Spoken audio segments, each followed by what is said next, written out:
Hello there, everyone. Welcome to Blue Jackets.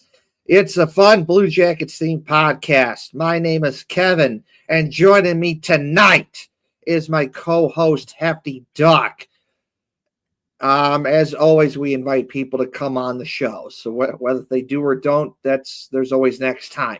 But anyways, on today's show, we have a Mason Marchment report card.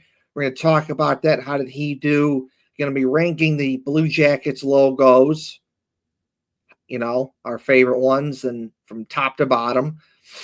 More hockey highlights to show, and so much more. So welcome to the show, everyone. Hell yeah. Welcome in, everyone. Hope everyone has had a good week. I know it's been extremely rainy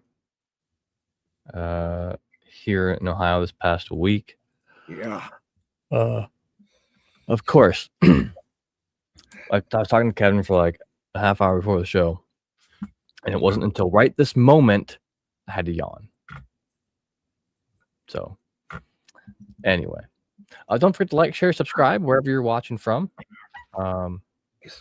If you're watching on YouTube, check us out on Twitter. If you're watching from Twitter, check us out on YouTube.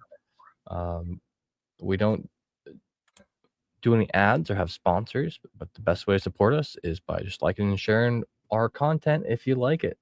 Or if you hate watch it, you can talk about how much you hate us. I don't give a shit.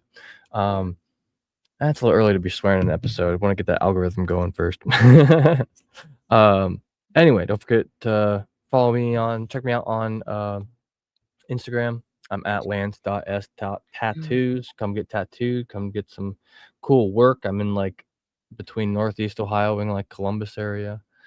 We have fun times. Yeah. That's all I got for my intro. Yeah, Hefty Duck is right. It's been raining like a lot in Ohio, really hard. And because of that, it made me think of, this particular, little joke from Family Guy. It gonna rain, dude. It's been. You know what's really annoying to me? Like every time that it's nice out. So I went to go disc golfing the other day, and it was nice until I literally was in my car on the way there. Then suddenly the storm broke. That's stupid. Right. So then I get there and like, well, I just go home because it's pouring down rain. Well, today I was like looking at the sky. I'm like, oh, it's gonna rain. I better not go out today, And so I stayed home and I just watched it be nice all day. I just watched it be nice all day and stayed home because I thought it was gonna rain and it didn't rain. So I don't know what to do. Do I go out? If I go out, it's gonna rain. If I stay in, it's not. It's frustrating. So I get like a couple days off. I want to go out. And of course, it's the Family Guy joke of the black weatherman who says, "It's gonna rain." It's gonna rain. It made me think of that. But anyways. Okay, so for me, please like, share, and subscribe to the YouTube channel. Please like, share, and subscribe to the YouTube channel. That would be greatly appreciated. And as always,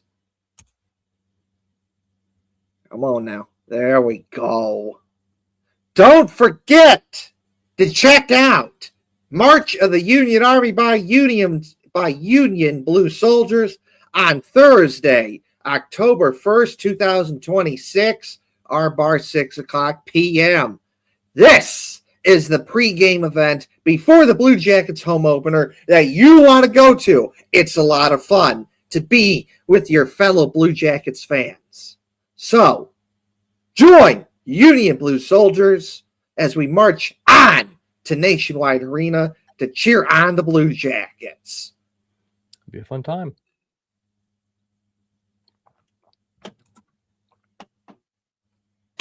So, and then one last thing for me before we get going. Oops. Don't forget to check out Union Blue Soldiers. Don't forget to check out Union Blue Soldiers. Follow Union Blue Soldiers on all social media platforms. Check out Union Blue Soldiers. So, I got a couple of things I want to get out of the way just real quick right away. Go. The first thing is Kyle Brown. I don't know how many of you are familiar with this out there, but he was a manager at the Chiller Ice Rink, but also a big Blue Jackets fan. Many people know of or have met him at Blue Jackets games or through the social media stuff. Anyway, I believe he had some sort of heart issue earlier this last week, and last I looked, there's about 23 or $24,000 of the 27 that they're looking to raise for him raised.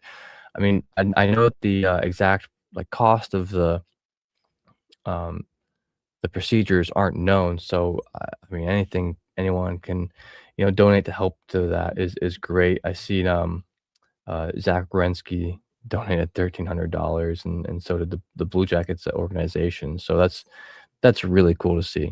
13 for John Gaudreau as well. And it's one thing to so that I don't have it linked on our Twitter, but I did put the link for his GoFundMe in our YouTube. So check out our description and yeah, check it out if you feel compelled to help donate to a long time Blue Jackets fan and hockey guy from Columbus. Um, so I think so. From what I gathered, he had to be life flighted for emergency heart surgery. I do believe that surgery was successful and has gone on, I believe. So, yep, like I said, it's linked down below. I just wanted to, say that was one of our first things.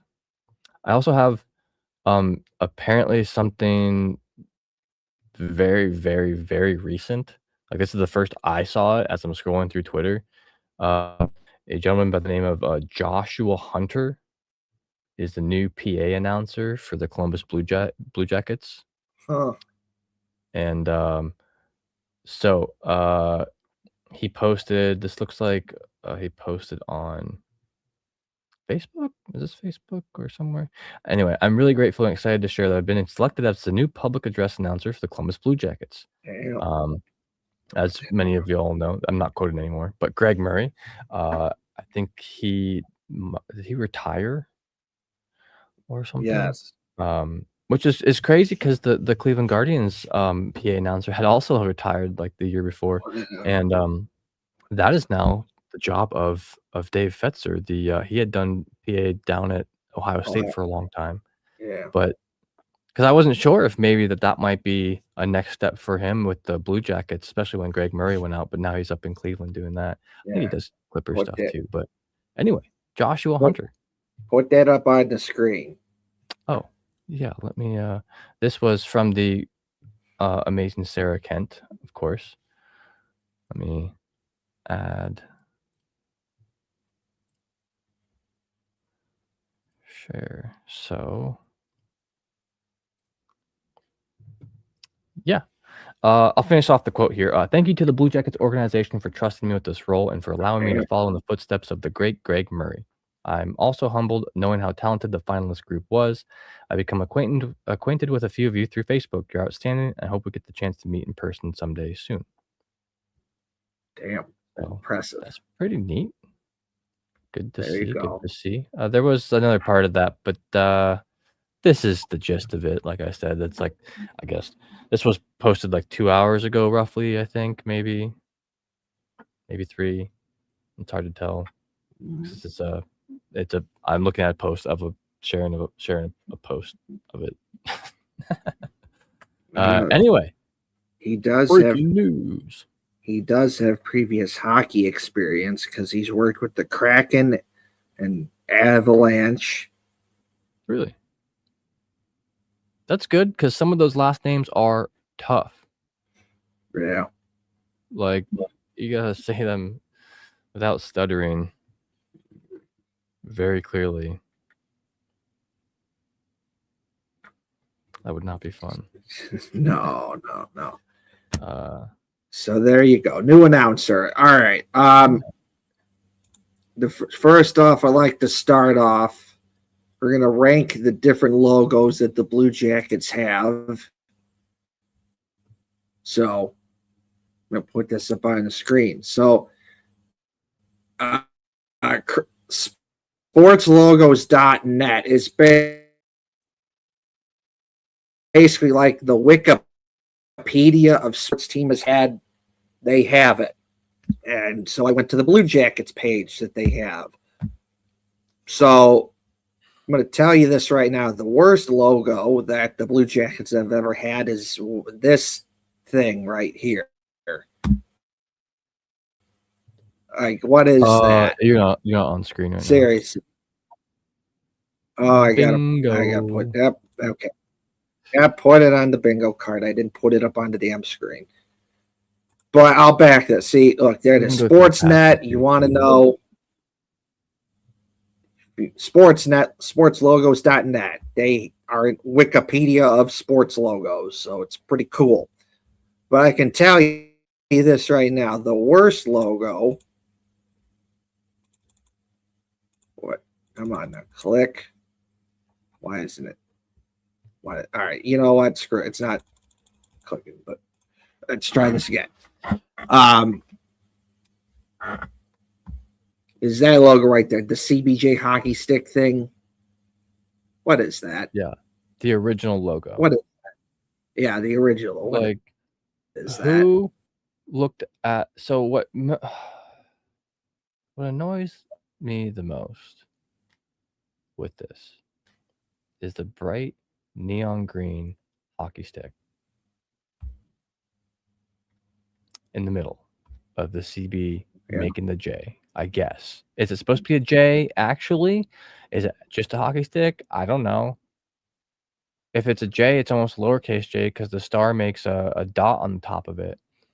And it almost looks like C3. You know, like I just don't quite understand.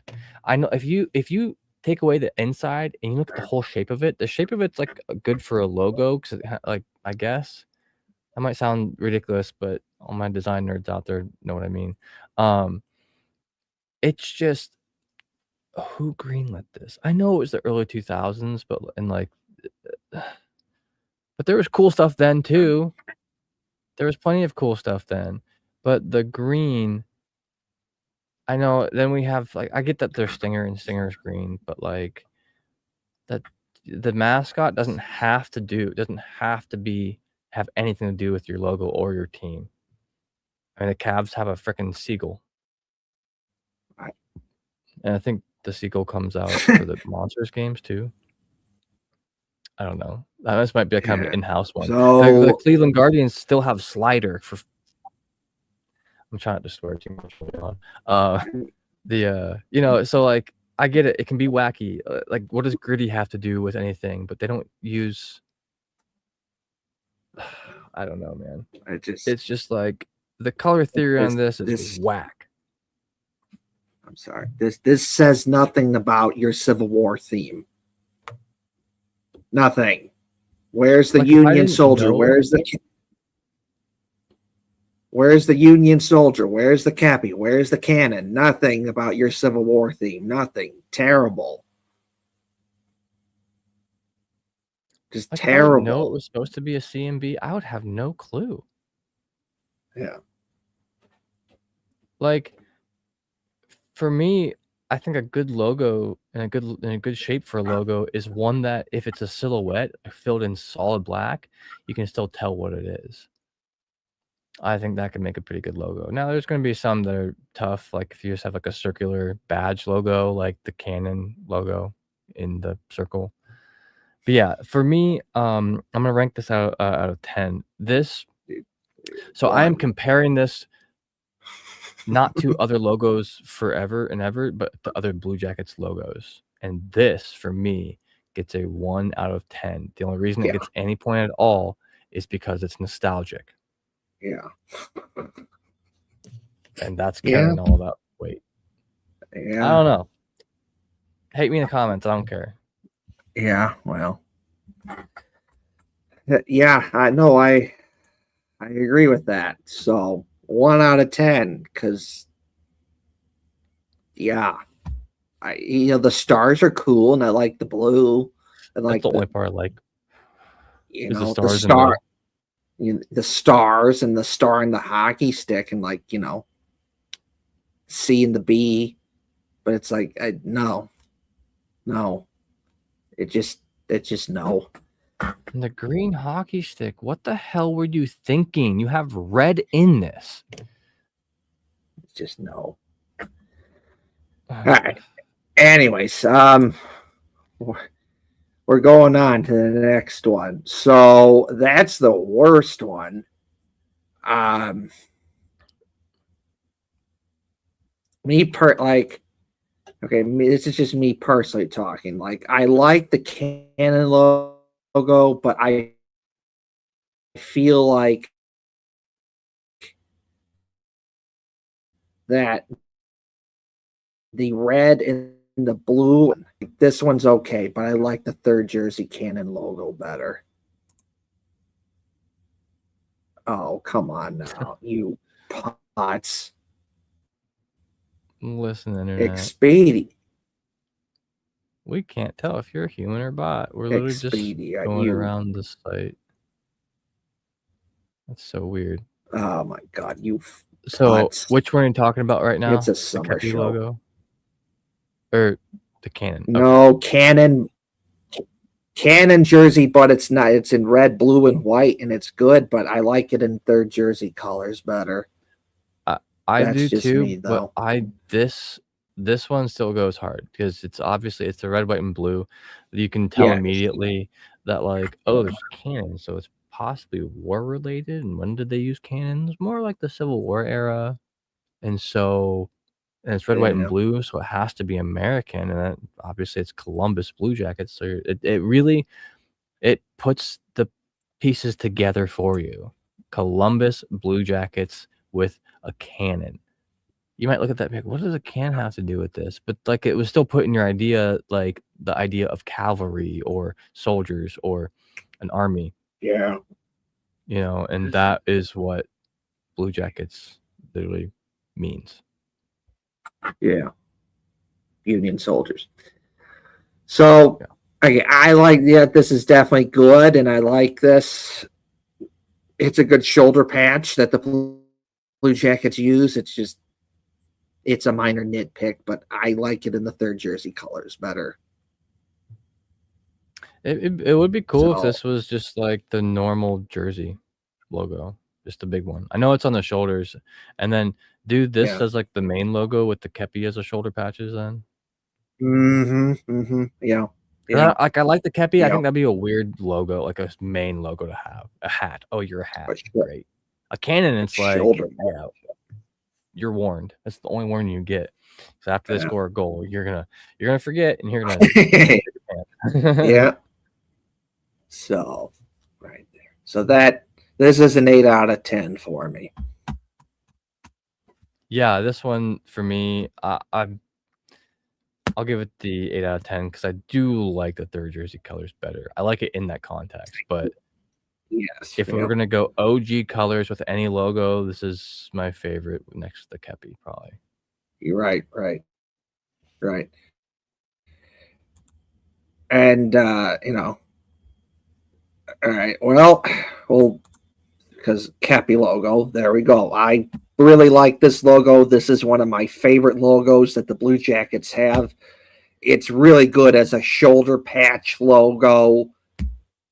It's just that good. The stars and Columbus Blue Jackets and the Cappy itself. And it's got hockey sticks on the Cappy crossed like a rifle. Like, I really like this. This is like a 9 out of 10 for me. I really like this logo. I like this one a lot. This is definitely very high on my list because it's just something different you don't see very much. And like I was just saying, like if this was the main logo, it'd be like, okay, you're a hat and jacket combo, so you're an outfit. What?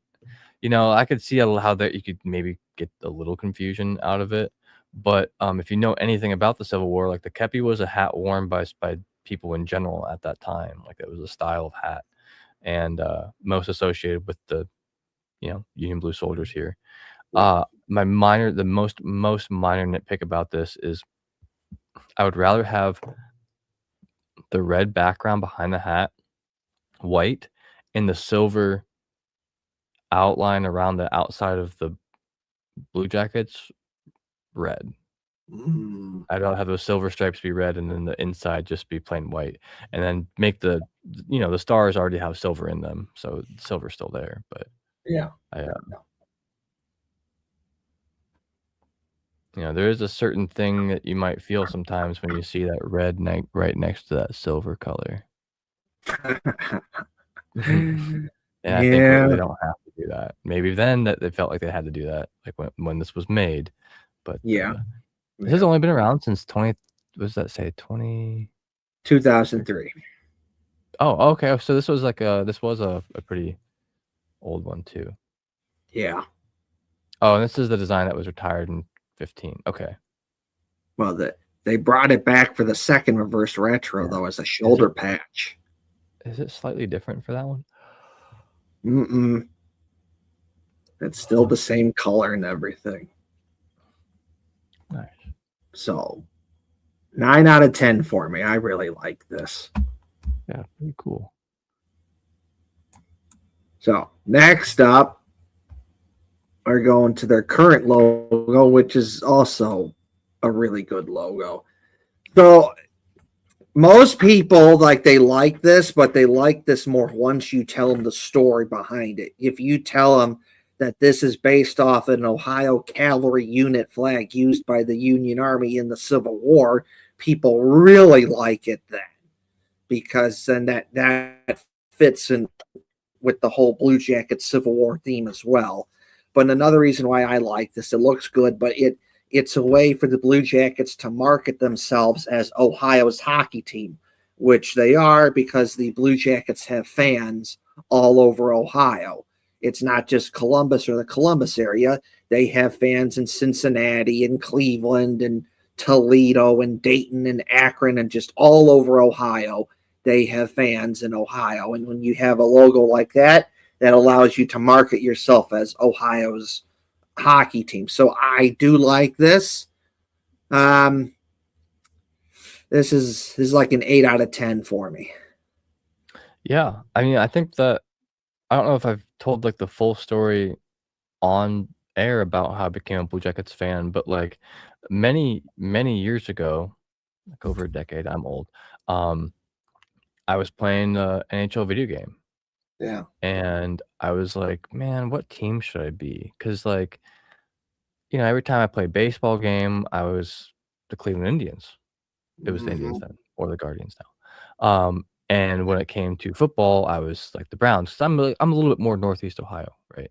Yeah. And when it came to hockey, I was like, I don't know who it would be. Like, I didn't really know much about it. In my area, you just don't really hear much about hockey. And then I was flipping through and I seen this logo, and I go, oh, that's the Ohio team.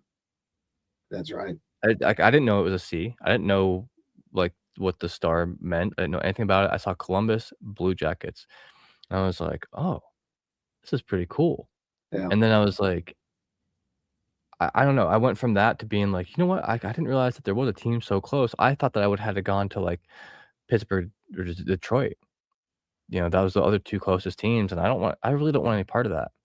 But this gave me, you know, even if I had to choose a team, I wouldn't have chose one of those. No. So it was just cool, and like I said, I just didn't know much about it.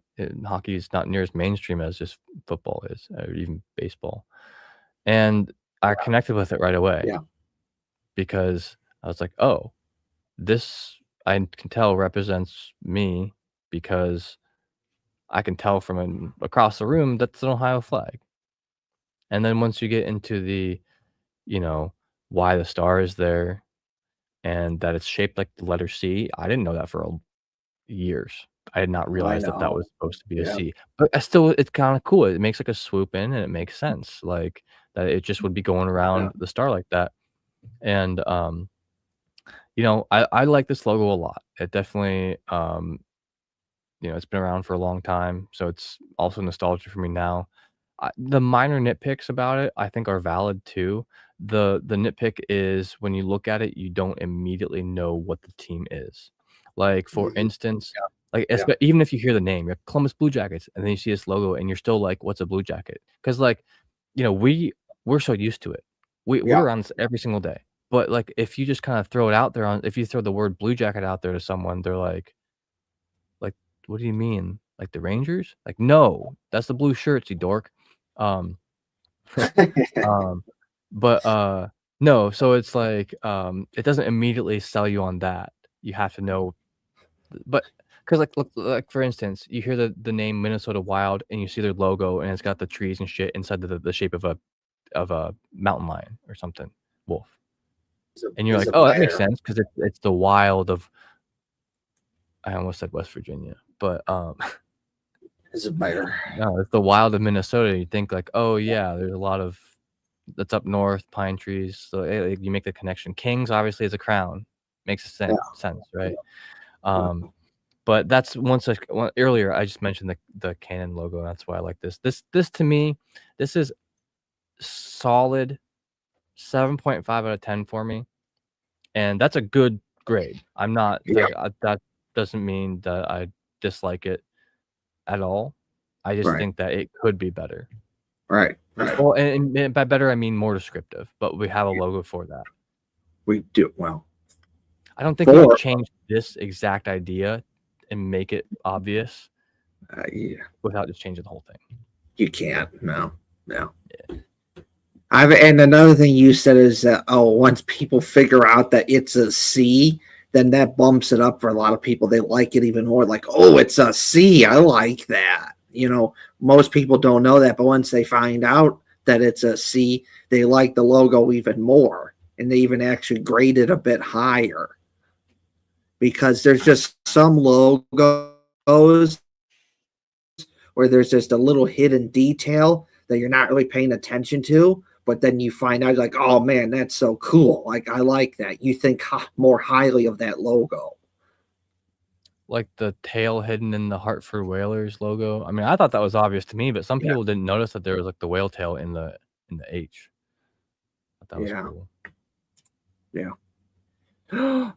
All right, on to the next one. So, me personally, this is my favorite logo right now that the Blue Jackets have. It is the Canon logo because I just like it in the third jersey colors better. The dark blue, the light blue, the cream. It just looks better in my opinion compared to the other one. It's still a good logo, but I like this one better. This is 10 out of 10 for me. Yeah, I like this one a lot. Once again, we talked about the Canon logo already and how I like that it is very descriptive of what the team is, like I was just saying. Um, yeah, this to me is about as great as it can get, especially within the context. This is my favorite logo, so it's a 10 out of 10. Once again, I'm rating within the context of just Columbus Blue Jackets logos. Um, which I'm still probably one of my favorite logos of any sports team. I mean, I'm biased, and I will admit that, but I love it. Um, the only minor nitpicks I have is a very subjective personal preference, and that is I would like the cream color to be a slight shade lighter, the tiniest little bit. But Mm, with the whole yeah, uniform, with that in mind, because the only reason it even sticks out to me more is when it's up against a white background like this. That's yeah, the only time I really noticed, like, how dark it really is, but, and that could be my computer screen, it could be, whatever too, um, but when you see it on the yeah. jersey with the blue that's there, it's cool. It's just perfect. It's a vibe. Yeah, It also, is slightly more original and with the it is. coloring. Red, white, and blue is It is. cool. That's the Guardians fan, Guardians colors. It's Ohio State flag. That's the USA colors. I'm always gonna be a fan of red, white, and blue. But when we think about the Civil War, they had like some red like on their uniforms. They had like a red sash on some of them, depending on what kind of unit or infantryman you were, cavalry, all that. But this just like goes away from that. It's immediately like its own thing. It is. You know, It gives off a more old school looking Civil War feel when you look at this because of the dark blue, the light blue, and the cream. and if you remember how I said earlier, you take a logo and you make it all black and silhouette it, and you can tell what it is. If you just took the Yeah. cannon and just made it black, I can still tell what it is. And I know what Yeah. it is. So some people who don't know what it is might be like, "What is?" But they'll see the spokes of the wheels and like the shape of it, and they'll be like, "Oh, that's probably a cannon, isn't it?" Yeah. And you would just know from You would. 100 feet away. Now, this is what it does look like on a, because they have it. So we'll do this. So obviously this is the normal logo on a blue background, which I really like. I do too. I almost like it. I'm looking at the jersey behind me hanging on the wall. Did you freeze or I freeze? Oh, yeah, I saw you blink. Never mind. Yeah. The blue, the silver with the silver on the blue. Like, I really do like the blue background here. The sliver of silver around. Shoot. Yeah. Yeah, no, I like that. That cuts it off It's too. good, That though. is nice. I just like the way it stands out so nice on the white background. Although I'm still not a. Yeah. I don't hate the away jerseys, but I like the full color jerseys. I always have liked full color jerseys. Like when we played away games in high school, like our jerseys, we had white uniforms and black uniforms, and wearing the black ones, like, I mean, I'm wearing all black now. I like the color black, color, shade, tone. But you know, the white ones are okay. Yeah. That's like the full color stuff. So even if I like this logo better on the white background, that's what. Yes. Yeah. Now this is where the third jersey logo really shines. When you put it on the dark blue background, this is just awesome. It really stands out, and it's really the best logo that the Blue Jackets have when you have the third jersey logo on the dark blue background. Yeah, this is what brings it all together, and just putting it away from the white a little bit really makes it feel lighter still, and it makes sense for that time period too. There definitely would have been white clothing out and about, but canvas or tan is a much easier color to maintain, I'm sure. So it's just got that nice kind of classic vibe to it, which I enjoy. Yeah. It just. You want to talk about the Stinger logos real quick? Oh, get out of here. I actually, I mind those so much less than the original logo. I know those are not as bad. So the last thing I'll say, last thing about this is, so that's because I want to put it up on, because you can see I got my sweatshirt on today, and you see just how good that Canon logo on the blue background just stands out, how it pops. It's just really cool. Just really stands out. Just like, look at it. We're gonna try to see, like, look at it. This is how it just really stands out on the blue background there. It's just really good. So, but anyways, that's pretty nice. I like the cannon that's just on the outdoor jerseys too. I like how it's just the cannon for that. I know it's different colors. Is that one on the website? I know. That will be the last thing we'll talk about. Right. That'll be the last. It is not because I'll put this up. I'll put it up on the screen. Because I noticed that they had They don't have the Detroit either. normal logo on black background there for the reverse retro Well, jersey. because yeah, 2.0. they don't have the Canon logo though. That no outdoor game logo. That's an advertisement. Oh, so that's the but jersey they don't actually have logos. Look at the uniform. They don't have. Scroll down. Ah, yeah, they don't have it yet. Because they don't have the 25th anniversary patch either. They don't. They don't have It'll it. probably pop up by next season. They don't have it. But hey, anytime they made this, when they got playoff patches. Yeah, old But news. Stanley Cup playoff patches, So we'll talk about it. You brought it up, so we'll talk about it. All right. This one's okay. It's just for me, it's like it's the wrong shade of blue. It needs to be a darker shade of blue. Yeah, it's almost gray, which is and it just no. Right. And again, so other than the Union Army uniform with the kepi, this does not really tell Civil War theme. It's like right. It's like if you were just a random person in the middle of Missouri, didn't know anything about hockey, and you just saw this logo, you'd be like, okay, probably a hockey stick. Okay, Blue Jackets. What the fuck is that? What is it? You're like, oh, it's a bug, Blue Jacket, so it must be like a play on the Yellow Jacket into Yellow Jacket, and then that's what you think were bugs. You're a hornet, basically, or a wasp. That's what I would think. I wouldn't understand why. I would be like, oh, it's a bug as a soldier. They're bugs. It's a Blue Jacket, which is like a Yellow Jacket, but it's blue for whatever reason. They don't know why. And this is why, honestly, I think this logo is just kind of cute. I think it's funny. I think it's really funny because I like Stinger a lot. Yeah, but Stinger's cool.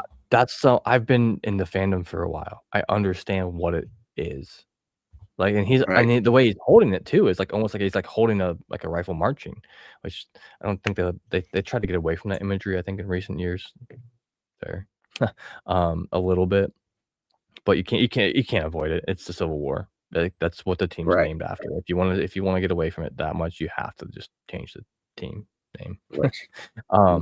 But yeah, I still like this better than like the OG one, the CBJ one. This one at least gives you a bit better idea of what the team is, I think. Yeah. It's dang, look at that logo. All right. So, last logo for the Blue Jackets to review is the outdoor game jersey. And honestly, this jersey is really good. It's one of the best jerseys that the Blue Jackets have ever had. And when people talk about Blue Jackets jerseys, this one is reviewed the highest, along with the third jersey, because they like the really big cannon logo. And if you were captain, an alternate captain, they like the state of Ohio outline with the A or the C. And then the silver stripes are based off of chevrons that the Union Army wore, so they like that. The belt, there's a belt buckle based off of what the kepi had, so people like that. So overall, this is a really good logo. I do like this. This is a 9 out of 10 for me because it's a minor nitpick, but I really do like the third jersey logo better with the colors and everything, and the dark blue, the light blue, the cream, the silver, and Columbus Blue Jackets on it. But that's a minor nitpick, so like this is still really good, and I like it. 9 out of 10. Yeah. Yeah, we've already rated the jersey as one of our top jerseys of all time. I think that speaks for itself with just the logo. I mentioned it earlier. This is you silhouette this logo and you know what it is still. Yeah. If you've seen the logo before, you're like, "Oh, okay. That's the Canon logo I've seen on that one team." You might not know the team, but you might have seen the logo. I mean, I can't praise this enough. So I do like the regular third jerseys, but when they went this route and decided to use the Canon with this, I think changing it up was a good idea. And I Mhm. like that they put the red stripe in the middle of it, like, where, like, the mounted it's mounted on, like, the wood or Yeah. whatever, like, the beam going across the axle of the wheels. That is such a subtle little detail that really helps you see everything that's going on. Because Right. otherwise, in some of the other ones, like, you don't necessarily like because, like, um I don't know if I have one laying around right here, but, yeah, like with the other color, you don't necessarily notice it that much. Mm, You might see it, but with this, it's subtle, but it really helps tie together the whole red, white, and blue thing as well. And so big props on this too, because I don't know, it's very well done. You can see this from a mile away and know what it is. right. Right. Maybe I'm Really. a little bit biased in that regard too, because that's kind of a tattoo thing as well. You wanna be able to know what it is from across the room. You Yeah. know, you don't wanna have to get up close to something to realize, "Oh, that's the face of a cat, okay." You know? But, yeah, solid logo for me. This one, this should be their main logo from here on out. So, yeah, this is pretty good. Pretty good. Good logo. So, I just looked over, I forgot I had this thing. I don't know if I ever showed this off on air before, but this yeah, is a, very stress good. ball. Ooh, squishy. Yeah. I So we like got the logo up top and the front mask and everything like that, and yeah, it's just a stress ball. I have another one that's a puck, but yeah, I kinda forgot I had this. I should show off some of the shit I have behind me more often. You can't really see it on stream anyway. mm. We'll do a show and tell one of these days. Maybe I got a next lot of, week. like, cool stuff. Yeah, maybe, like, I mean, it's summer. We God. got I got tons of stuff back here. If you look over my shoulder right here, that is a hockey playing Barbie. I got foam Oh, fingers back there. I got a poster from, like, 5 years ago. A couple of yeah. those posters. Merch back here. I got that signed, Adam Boquist, puck back there too. Yeah. Got a bunch of stuff. Got my stinger.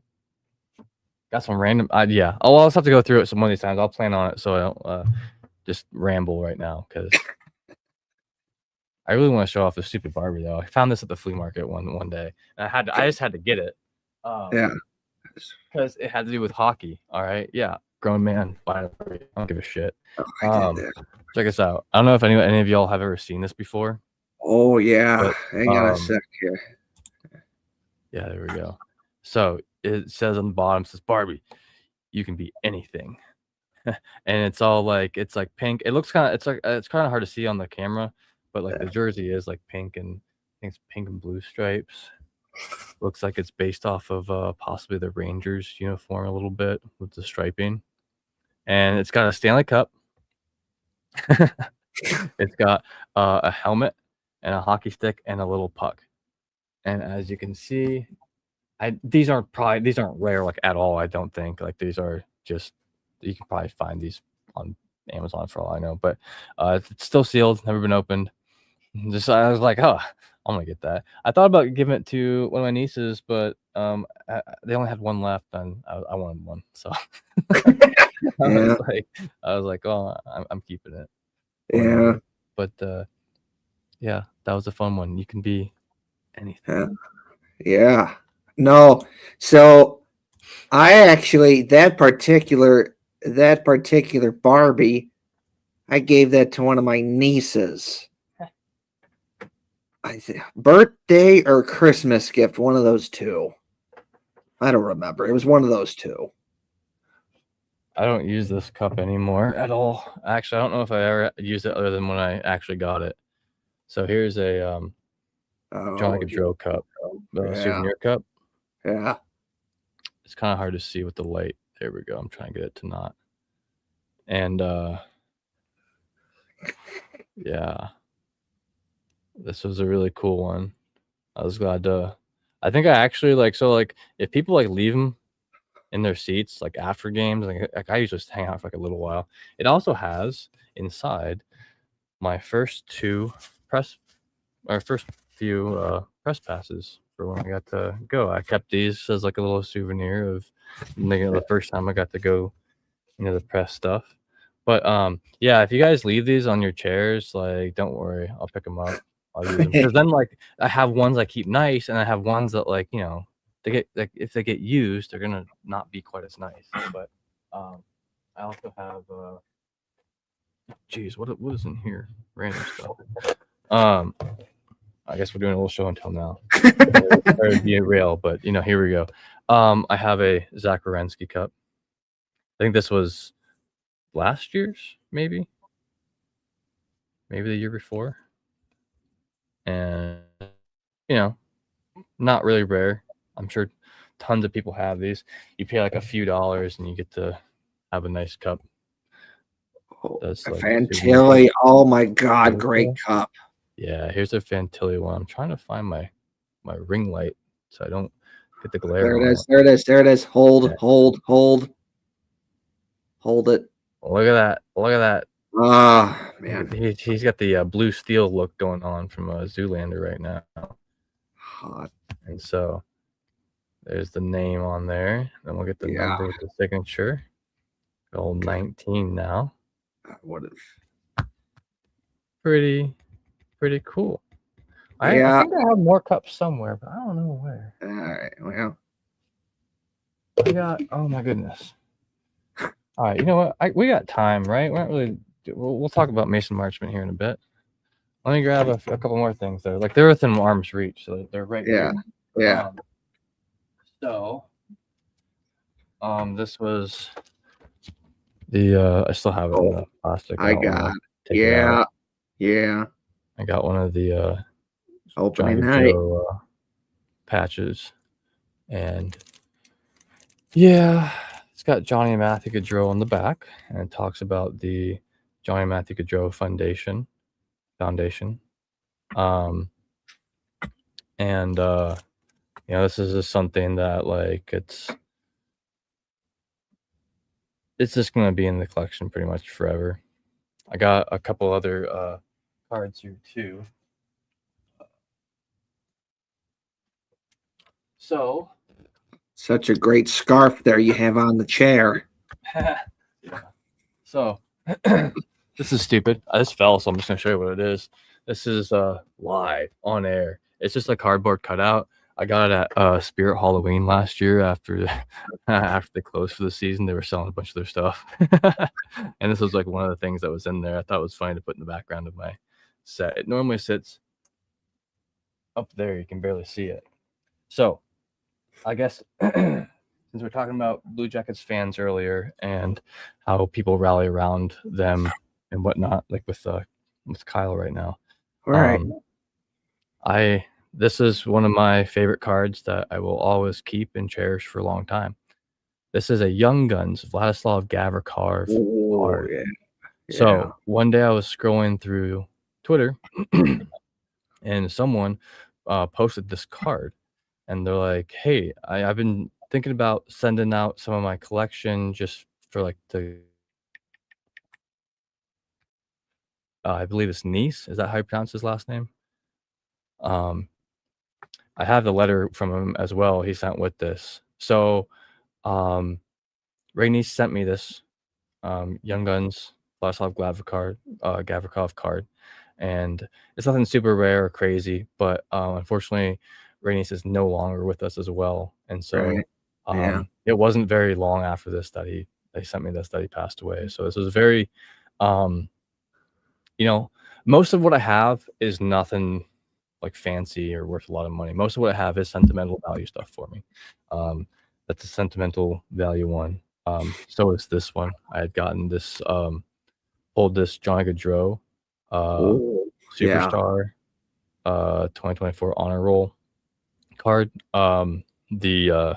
Just like a few months before he passed as well. And I guess I'll show you the backs of these as well too. I do have a pretty good collection. I've slowed down on my collecting in the past few years because you know, it's a lot of money for and they're cool. I like them. I will always you know me at the marches, I will always bring some hockey cards to pass out with me. That's To right. spread the love. So I usually try to give them to kids first. So if you got a kid, find me at the thing. I'll give you some hockey cards. You know, I'll give you one though too if you're an adult and you just want one. I absolutely will. Yeah. You know, I'm not that biased. But let's see here. You wanna see something weird? You wanna see something that not many people have at all? Blue Jackets tickets. Physical frickin' Blue Jackets tickets. I got them. Yeah. These are very rare anymore because I think you might have to ask for them. Columbus Blue Jackets versus Boston Bruins Nationwide Arena Friday, October 28th, 2022. 2022. These, why do I have these? Because the stubs are on them and everything. Wow. Friday, October. That was not the season opener. No. I think these tickets were from, I went to a game, like it was it's sweet.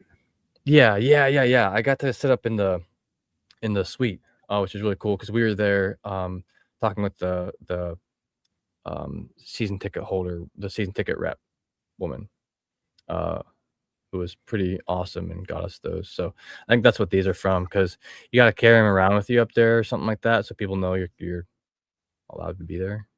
I don't remember, but that was a pretty cool thing. I got a Boone Jenner poster from like a couple years ago behind me. I got a Columbus hockey stick, like one of the mini sticks behind me. Up here is a Patrick Laine card, and then above that is I gotta get this one. This one's really cool. Don't mind me, I'm wearing shorts, all right?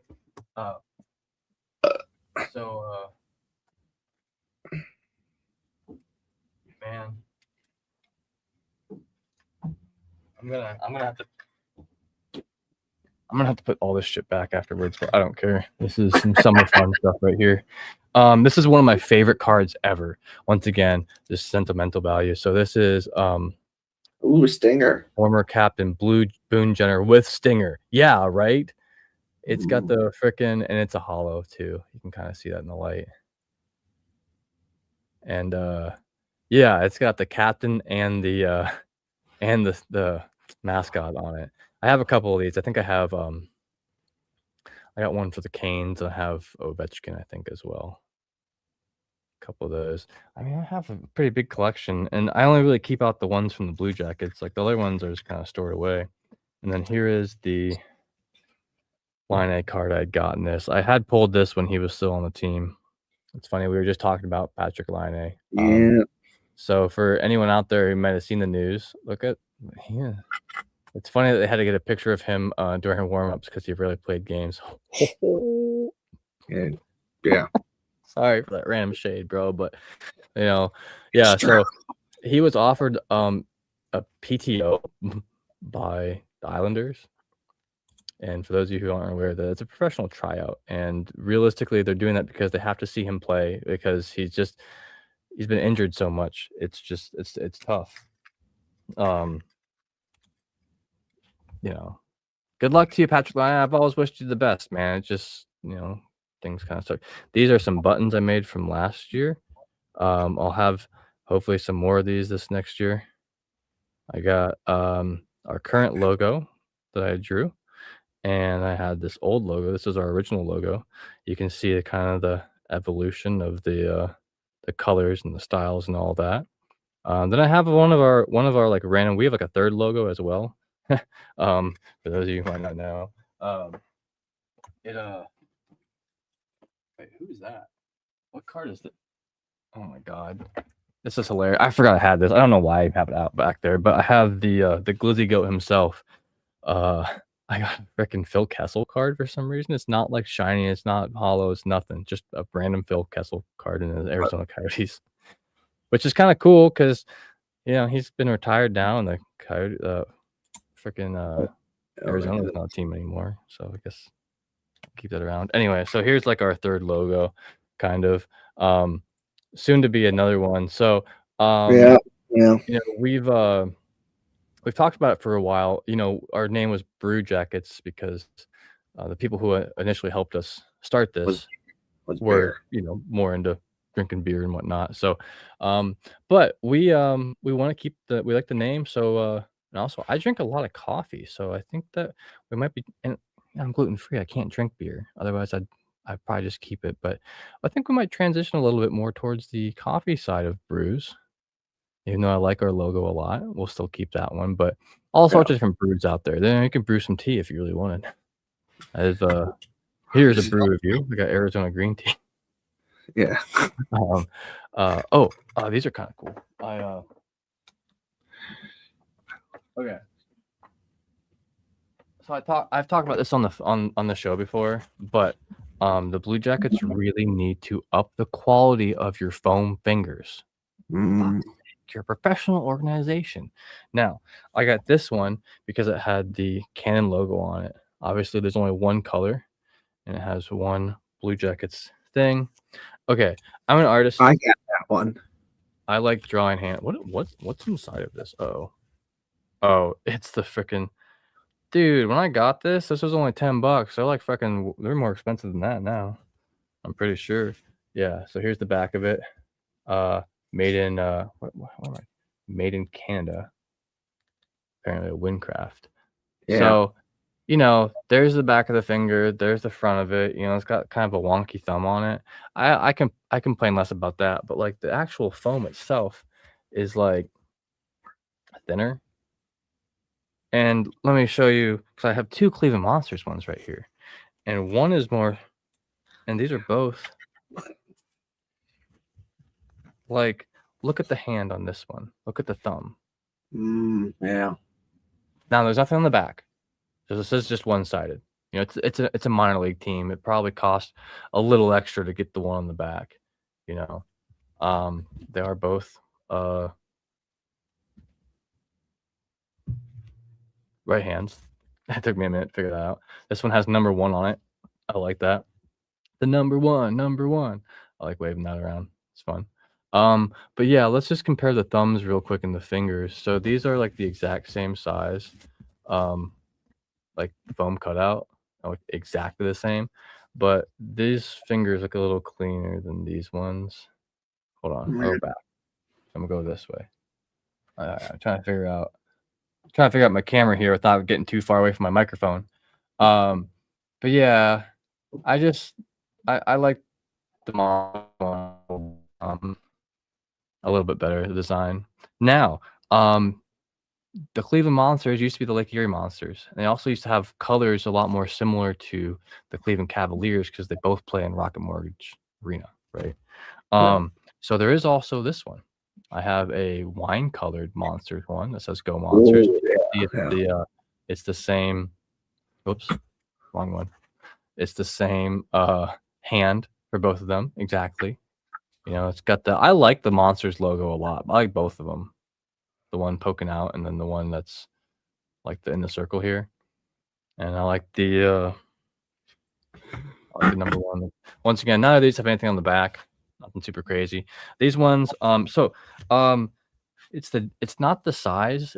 It is a little. It's a tiny bit thicker. If I hold these up, you might be able to tell. It's really close, but it's like, I don't know if you can see that well.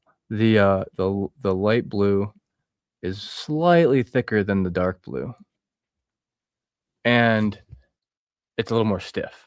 Like this one, when you hold it, it kind of like sags down a little bit. Like you got to kind of like tilt it back. This one stands straight up, just by itself. It's a little more like stiff, I guess. And yeah, you just think that the NHL one would be like a better quality, but I mean, I don't know. It's got the background on it, so that's probably more expensive. The only thing I don't like about foam fingers is I wish that they did make some of them that were left-handed, because I'm right-handed. So like when I'm at a game, I'm usually holding a drink in my right hand. Plus, I want to get two. I want to get two foam fingers, and I don't want to have to hold one like this. Now, I guess with that one has a logo on the back. I could do that, but you know, I want to be able to go like, yeah, let's go number one, and have painted on both sides. I think that'd be hilarious to me. But anyway, so go Monsters. That's awesome. Got some other interesting shit. I got a bunch of hockey pucks. I've gone through them before. I'm not gonna go through them today. I got a couple different. I also have some Cleveland Guardian stuff too. But I don't know if you guys can see on the wall over here. I have the 2019 It's Time playoffs.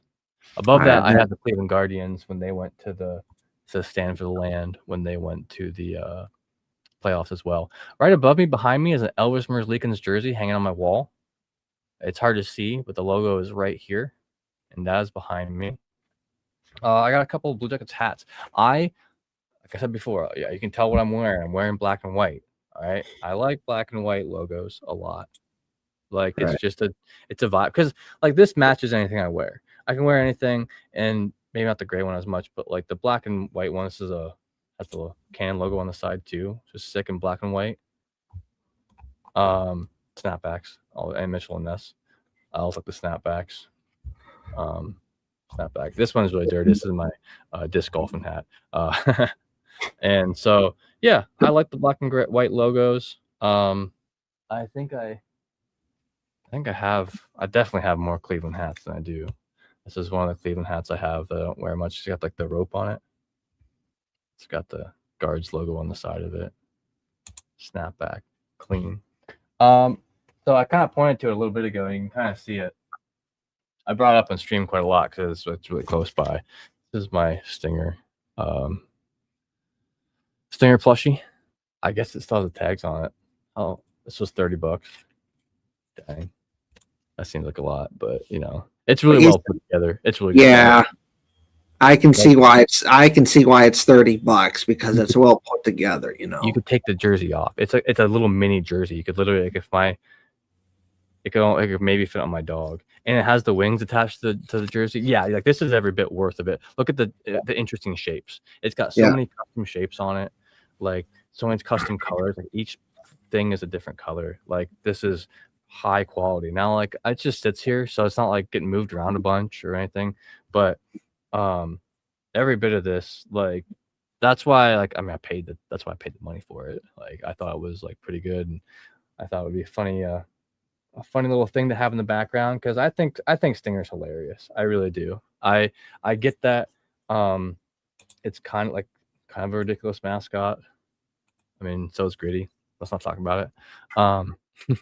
But you know, as ridiculous as it is, I just find him funny. I don't know. He's just a little fella. Yeah. If anyone gets that reference out there, hell yeah. So, oh my god. I have some Guardian stuff. I'll just go through this real quick since we're like on the topic of having all my shit around. This is really old. I got this when I was very, very young. 1999 NFLP. Like I said, quite young.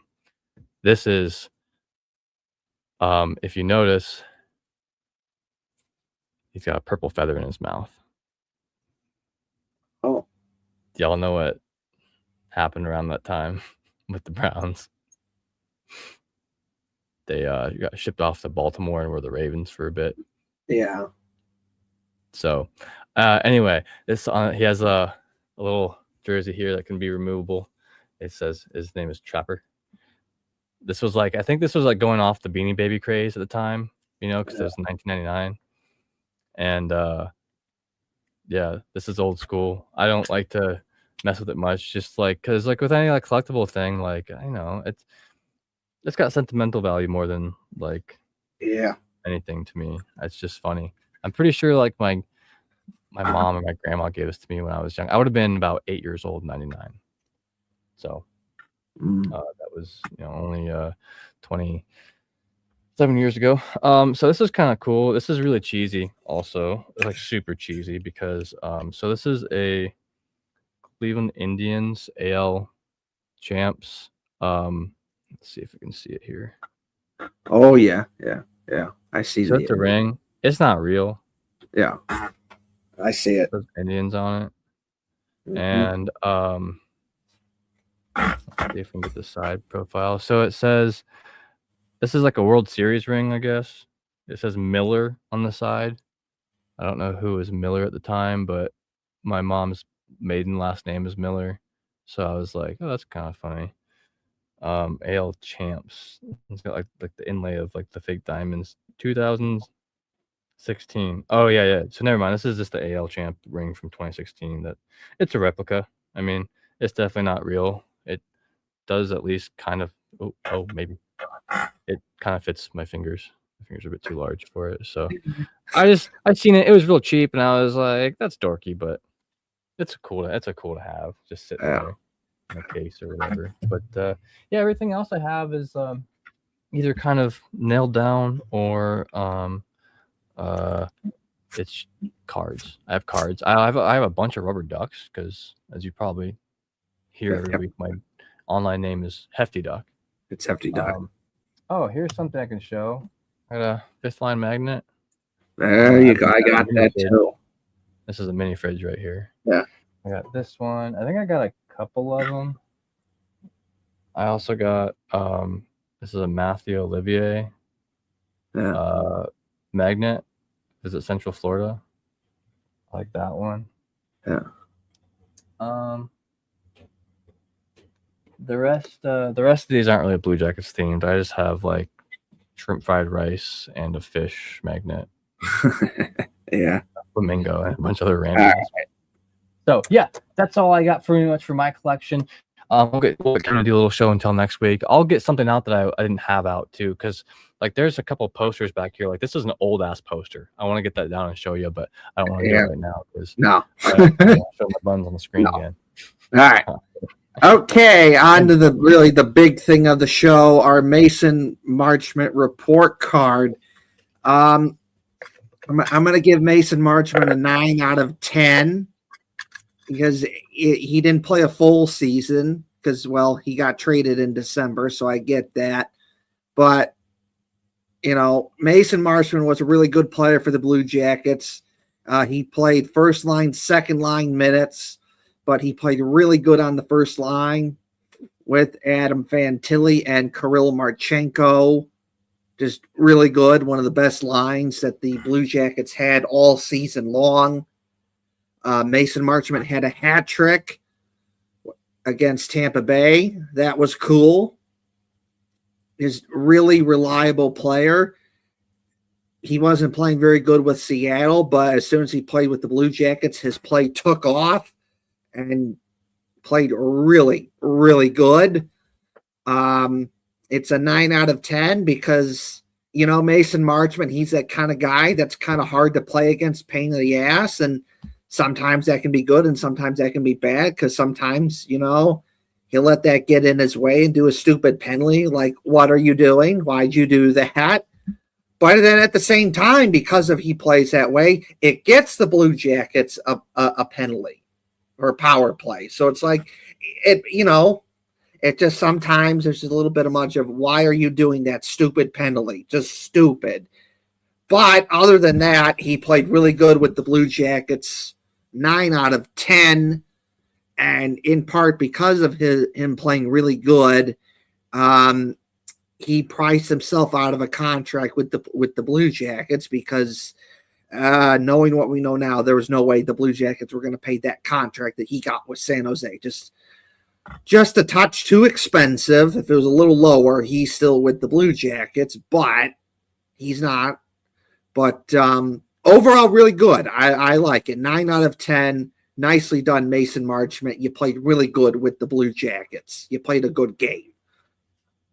Yeah.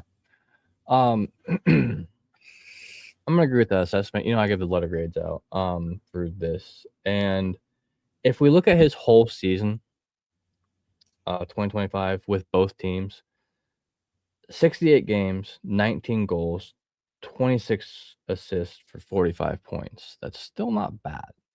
Nope. That's like a pretty solid season. Now, he played 29 of those 68 games. So let's just say he played 30 for Seattle and 40 for Cleveland. Let's just make it 70 roughly. But that was almost half the season at Seattle. Half the games he was able to play. He did have some injury that kept him out here and there. So Seattle, he had 29 games played, but only 4 goals, 9 assists for 13 points. So for the Blue Jackets, we talked about it before. You'd seen it with Chinikov maybe a little bit too. Sometimes when players get a new change of scenery, they just pop off. Sometimes that's all it takes. Sometimes you got things getting you down. You see the same faces every day and nothing's improving, and you're like, it starts to get in your head when there's no improvement, and you're stuck. You're stuck in the same spot. You get a new spot, you relax a little bit. Who knows? The pressure's off of you. Like, oh, you just got traded to a new team. If you don't mesh right away, then yeah, that's to be expected. But he did. He meshed pretty well right away. So for the Blue Jackets, he had 39 games played, 15 goals, 17 assists for 32 points. That's a hell of a good season. Because if we just double that number, that would put him at 78 games, which would have been 64 points. If we just multiply by 2. That's a solid season. That's a solid season from anybody, let alone someone who just came to a team right off the rip. So 39 games. He played less than half the season with the Blue Jackets. Less than half the season and ended up 9th in points.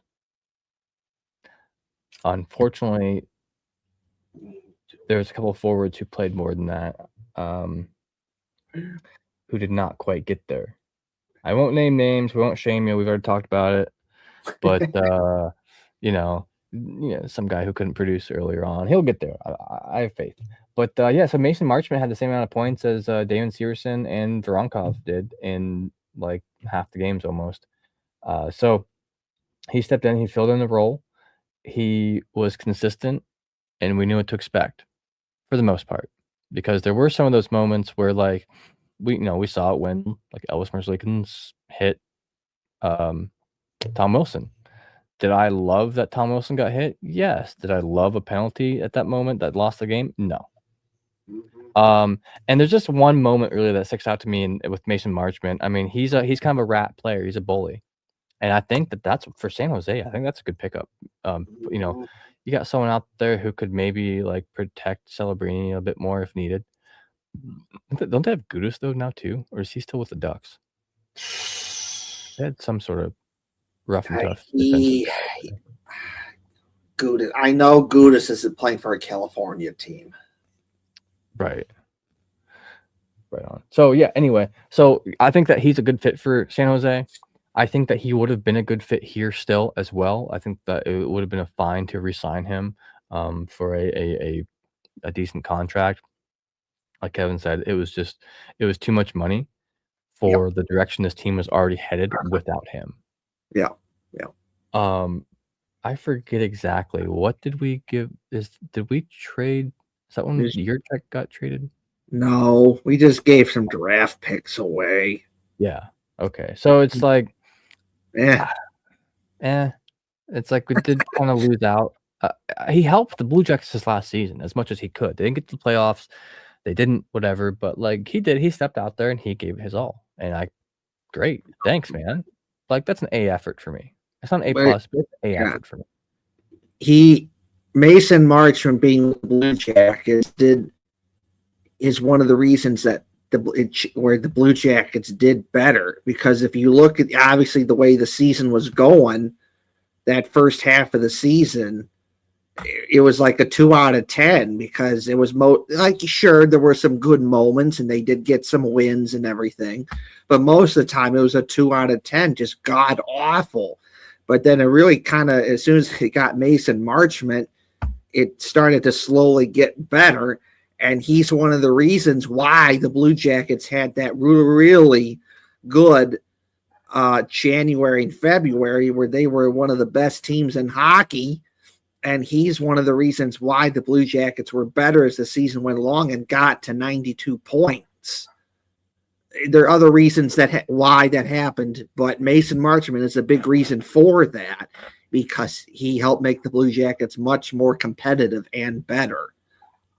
Yeah. Well, and we mentioned him coming over, and like he literally scored like quadruple the amount of goals he had gotten for Seattle, like in the first like few weeks. Yeah. Like it was amazing, and that's what at that time, the Blue Jackets, their first part of their season was not super hot, and that just helped give them a little bit of a kick in the ass, especially when you have someone like Marchment on your team. Like he's going to be out there being kind of a shithead, and you're like, well, I got to ride with that. I got to go with that. He's my teammate, and I might as well go along for the ride. And that's something that the Blue Jackets in general have not been. They're not really known as being rats or shitty. They're known as being pretty classy guys. Very few times does someone like go out of their way to like throw a knee or something crazy. Like it's very rare, and I think that's part of the Columbus culture there. Like we have Olivier, we have Veronica, we have players that will show up and whoop your fucking ass when they have to, but they're not going to go out of the way to start stuff. He started shit. Mason Marchment started shit. I'm thinking in my head that one time he stepped on the other player's stick while it was like on the ice to put like a crease in it or something like that, so it cracked there easier. It's like that's some rat shit, dude. You do that in like a beer league, like that's awful. I think it's genuinely a piece of shit, and you should not be playing with other people because like sticks are expensive. If you're in like a beer league or something like that, or high school, like you can't, like not everyone can just afford to throw tons of money around sticks. In a professional level on the NHL, I think it's hilarious. I thought, because it's one of those things like they're not really gonna probably give you a penalty for it. Like you're like, oh sorry, you can just play it off a little bit, but like you could tell it pissed the other team off. It got in their heads, and it just that's the thing. I love players who can be more like cerebral like that a little bit, whereas they're playing the whole game, not just the on the ice, but in their heads too.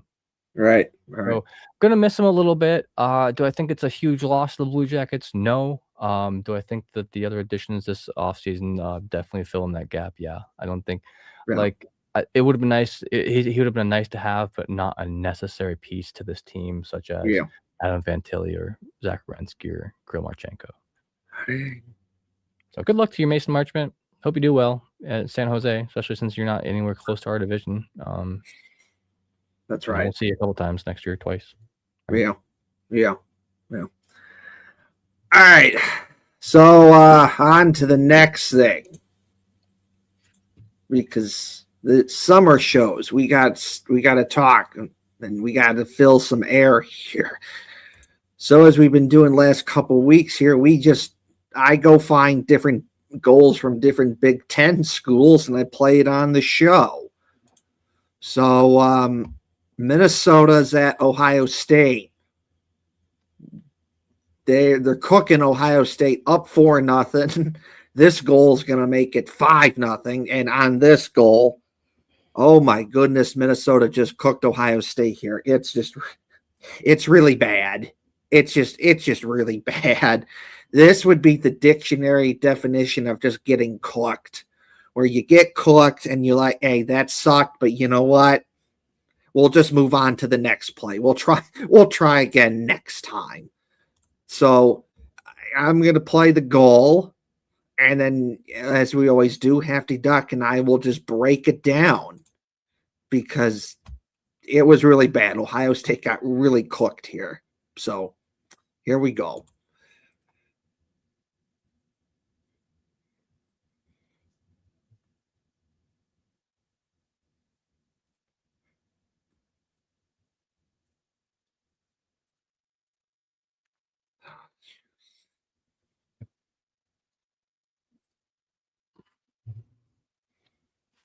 Dang, they're already up 5-0. Number 3 Minnesota against number 11 Ohio State. Looks like Nat. Get out of here, Nat. This is Jimmy Snuggerud when he was with Minnesota, now with the Blues. See that guy's last name was Wood. Not Miles Wood, different Wood. I assume not. Okay, so now we'll break it down. Okay, so there's a puck battle along the boards, and Minnesota's going to win it. They're on the power play, by the way. I mentioned that. Yeah, they're on. Okay, so they're on the power play. Puck battle along the boards. Minnesota's going to win it. Then it goes up high, and then it looks like he's going to slap shot. So then these guys kind of bite on it, and then last one went past it, and now they're kind of out of position. And it looks like, all right, he's going to shoot it. He's in good shooting position. So, like, they're kind of here to, maybe take away the shot, maybe.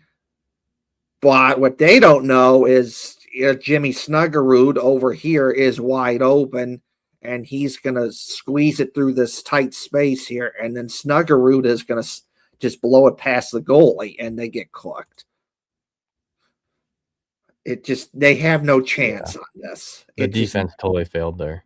Completely failed. Tendy had no chance. No. At that point. Oh, I love his helmet. He had Brutus on the side of his helmet. That's sick. I like these slightly off-white jerseys they got going on too. Yeah, but there's Brutus. But yeah, it's bad. They got cooked really bad. And we broke down some of these power plays and penalty kills the last few weeks a lot. So once again, almost everyone plays a diamond formation, maybe a square, I guess you could call this because of the way that it's positioned. So at the very beginning, we talked about those two players, the two defensive players from Ohio State in the middle of the ice. So the puck battle on the board. So we have all three guys either below and towards the wall of the lower dot of your right dot, right defensive dot. So you have on the right side of the goaltender is all four guys within about 20 feet of each other. Yeah. So you collapse to the corner, understandable. You're going for that puck. You're waiting for it to come out a little bit. Minnesota wins that puck battle. Down in that corner, there are three Minnesota guys. Yeah. So right now, when you turn, there could be technically a 3-on-2 with like them up top. Like if the guys here in the middle. Once again, I gotta go.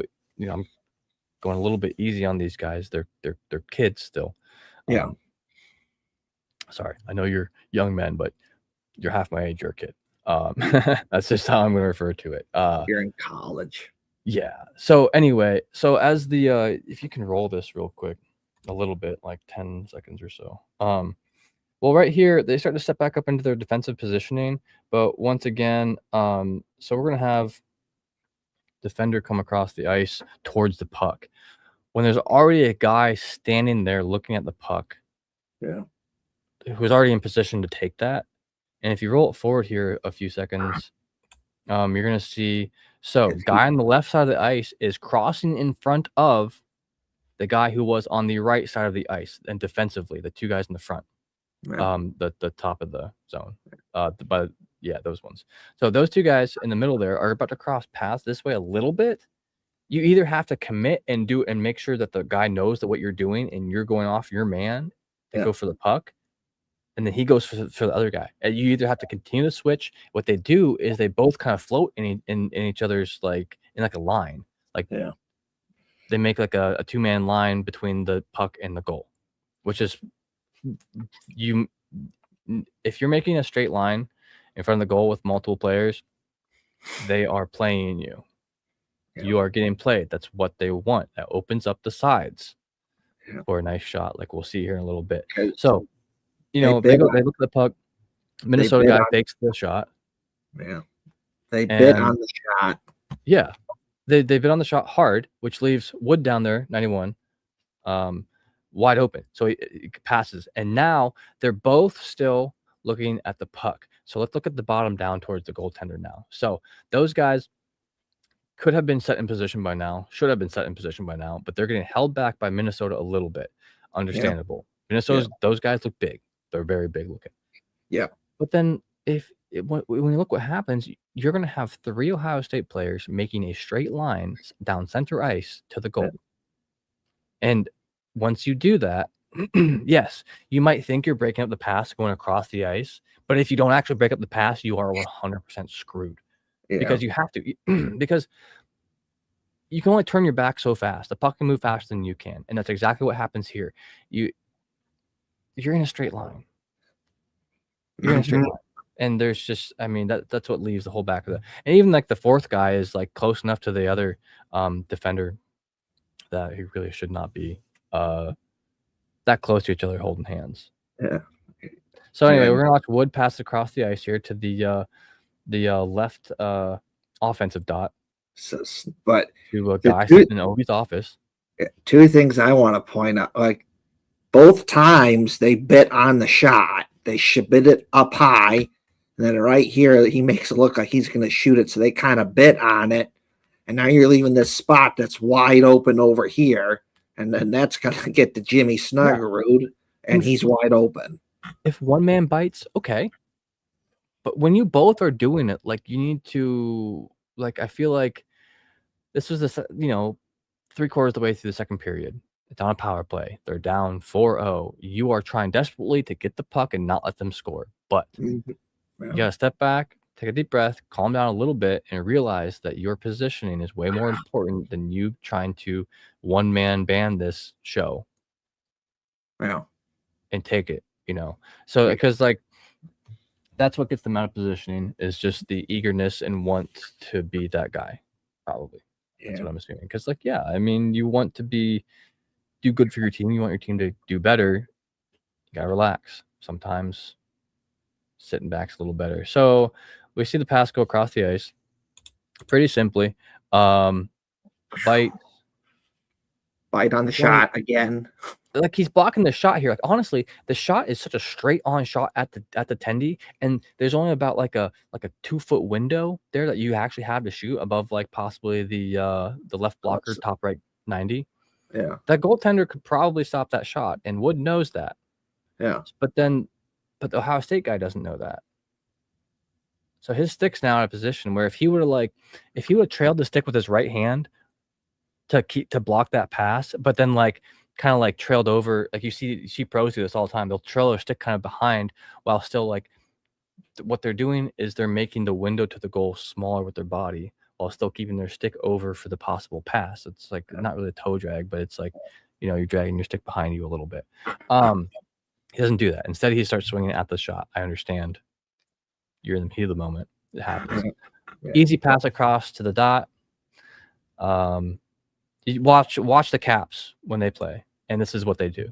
They get your team to line up in a straight line in the middle of the ice, and then they get to Ovi. And when your team's in the middle of the ice, there's only one guy instead of 3 guys essentially blocking the shot. And here's the one-timer right here. And what a solid shot. I mean, Snuggerud made to the NHL, right? He's the top stud for the Blues. Young up and coming stud for the Blues. Yeah, I mean, obviously, fantastic shot. And we talked about the difference between playing a zone and playing a man. And in the diamond formation, you can play man to man, but you have to be in communication. Boom, you can see they're almost lined up in the straight line right there. If 75% or like all of your team is on one side of the ice, it's really easy to manipulate you because you're like, oh my God, I'm so far away. And all 4 of you were like, oh my God, I'm so far away. And you try to get to the other side. While just one guy from their team stays. And then as soon as you clear that side, it's back to him. It's behind your backs. Too much. 3 of the 4 players were almost not even facing that shot when it was shot. So his back's turned. No, actually, everyone but the goaltender was like not even facing that shot. Look when it's shot right there. Nobody's whole body is who's behind the play. Nobody's whole body is turned to the shot. Who's between him and the puck? Yeah. It's this is the type of thing you gotta watch you gotta watch a video of yourself play to like even like probably even know. It's already too late because he's looking and the puck's already by him. And it's behind him. Yeah, Yeah. the puck is behind everyone on this play, and their backs are turned, and that's yeah, you gotta have the play in front of you as much as possible. Boom, bam, it just cooked. No chance.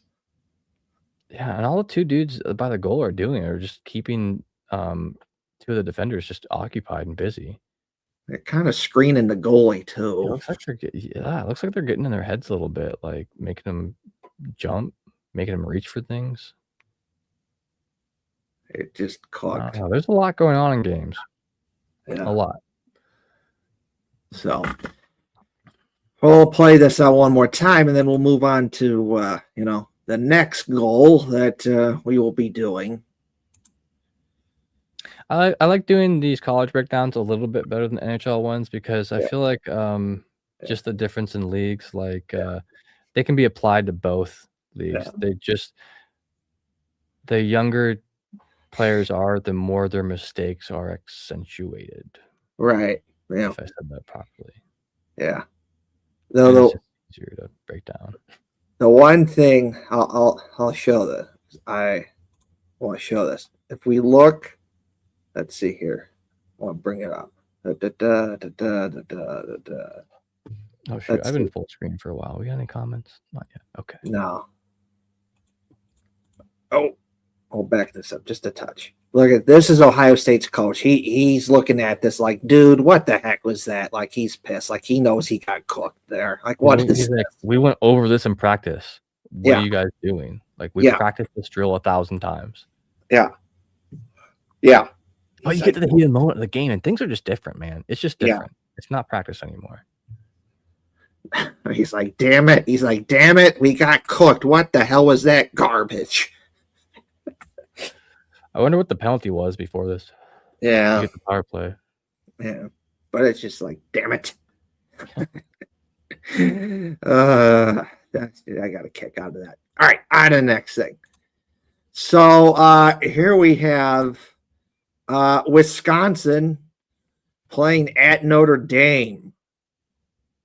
I'm sorry, Notre Dame is playing at Wisconsin. And Notre Dame, I'm going to call you out because you're doing too much puck watching here and you're going to get cooked for it. You just are. So, and you'll see what I mean. I'll play the goal once and then we'll break it down. It's like 13 minutes into the first period. Wisconsin's already up 2-0. Wisconsin's 10 shots to Notre Dame's 5. And just from a quick eye test here, Wisconsin's just dominating. I mean, obviously they're up 2, now 3 in the first period. They skated around them like they were playing a Pee Wee team. So, all right, now, so puck is in the defensive zone for Wisconsin, and they're gonna make a couple quick plays to get it out. There we go. All right. One pass. And look, everyone, you're still in decent shape. But now, got some guys behind. You're still a little too high for my liking. And everyone's puck watching. No one's really paying attention. And goal. It lagged a little bit on my screen there. Yeah. I just missed the goal part. All right. Here we go. But everyone's puck watching. No one's paying attention. Everyone's puck watching, and then goal. Yeah, it looks like they're on their heels. Like they weren't expecting it. Like, how do you not expect one man to want to take it down the ice and just do it up like that? That's what so many guys want to do that. Yeah. So, this is ridiculous. If you pause, well, it's already kind of paused here. It's a little bit. Yeah, go forward to about like 4 seconds or so. once they're like going down the ice, because it starts up top. It starts right here. It starts with number 25 on the Notre Dame, which is the defending team. Yeah. The defending team in the offensive zone, so they're forechecking, whatever. Anyway, so coming down the ice in formation. Go ahead and play that. All right, go ahead and pause it right here. So it just crossed the blue line. So almost every single player is in the neutral zone. Actually, every single player is in the neutral zone except for obviously the goaltenders. Yeah. So we have number 25. He's the guy at the top forechecking. He's putting pressure on the player coming down the ice first. Totally normal. Totally fine. You can see 17 off here. He's playing the far side because a lot of times when there's a player over there, and he's right at center ice, when there's a player on the opposite side of the benches, they might be thinking like, oh, Notre Dame might have someone who's gassed. They might need to be making a change here, like a bench, a substitution, or change the line. And so if you're over there on that side, that makes it so much harder for them to do that because all it takes is one pass. And if you have two guys over on the bench or coming on or off, that's a 2/5 of your team. 5-on-3, 4-on-3, easy. In any case, that doesn't really happen here. But in fact, I think that someone from one of the Badgers might have taken done a line change. So we see Badgers coming down the ice, and it went back up just like a half second. No, they don't. No, he just stays at the top. So at this point, Wisconsin just brings the puck over their offensive blue line. They're going into the Notre Dame defensive end, left side of the screen. It's a 3-on-2. We have number 8 in there. Number 8's trailing behind the center guy. At this very moment, it's a 3-on-2. Yeah. Still not in the worst position ever. 8 is there, and 8 can kind of be there for 17. Who keep the number 17 in your mind here because we'll watch what he does. It's very interesting. Yeah. So it's an onside play. The little pass in the neutral zone was nice just to get around the defender, and it was something small. It was simple. It wasn't fancy. It wasn't cutesy. It was just a pass to get around a defender, and he got in the zone. Boom. Now you're in the zone. Roll it forward a few more seconds there. And watch. So the guy who originally passed it, who was on the he's still hanging out at the top of the zone there. Yeah. That's where he should be. And we have number 17, who's the left wing over there. Everyone's in position here. It is still, at this point, if you look at where everyone is, it's a 4-on-3. There's two guys from Notre Dame that if there was a pass to the center, they wouldn't be able to do anything about it. Yeah. Yeah. So it's like a 4-on-3 right here. And what ends up happening at this moment, watch how far each Notre Dame player skates from here on out. Puck watching. And watch how far. So boom, here. They all skate about 5 feet backwards. Everyone's collapsing the goal a little bit. We still have 25 way up top. No one's thinking about that. He's not really a threat. No big deal. Yeah. But everyone's watching the puck like Kevin was saying, and they see him going around the back of the net. They're like, oh, he might go for a wraparound. That's really common, especially with these younger guys. That's a really common thing to do. And in fact, he kind of almost does that. But if you keep rolling it here just a little bit. But yeah, so all these guys move 5 feet back. There's still there's about 2 guys in Notre Dame right now who can't do anything about it if the puck is passed towards them. And so this is going to be behind the back of the one defender. Yeah. Who at this point, like, bro, he's coming around the back. You're the back right defender. Turn and face him. At this point, he's like, his body is facing the sidewall. Yeah. But he's looking at the puck coming out the back of the net. At this point, the play is behind the net, so you can turn your body and be more direct with him. Yeah. And just right direct with him. Because the puck ends up coming behind, and then look at 17. Okay, so everyone from Notre Dame, remember when I said watch how far they travel? They traveled 5 feet backwards and stood completely still. Yep. And if they didn't, they got out of position. Worse. And there are two guys wide open, blatantly wide open in the middle of the ice. One of the Notre Dame guys sees it. He's on the the defensive left side of the crease. He's on the far side of the crease, looking like he's like, oh, I see those two people are open, and he's going for it. He's the only one. Yeah, because no one else is even looking at those two guys in the middle. They're all worried about puck guy. All you have to do is turn and face the puck, and you cut off that pass. That's it. But this is also a very, very solid, good pass. Once again, not too cutesy. It's right where it needs to be when it needs to be there. Go ahead and roll it, or did you? No, I haven't.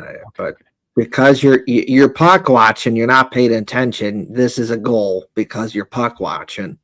Because look, yeah, it looks like So like 25 was the one going out to defend the guy wrapping around the back of the goal when it should have been. I think it was like 90 something. The back right defender. It's 85. So number 6 has the puck. 25 for Notre Dame's coming around. He's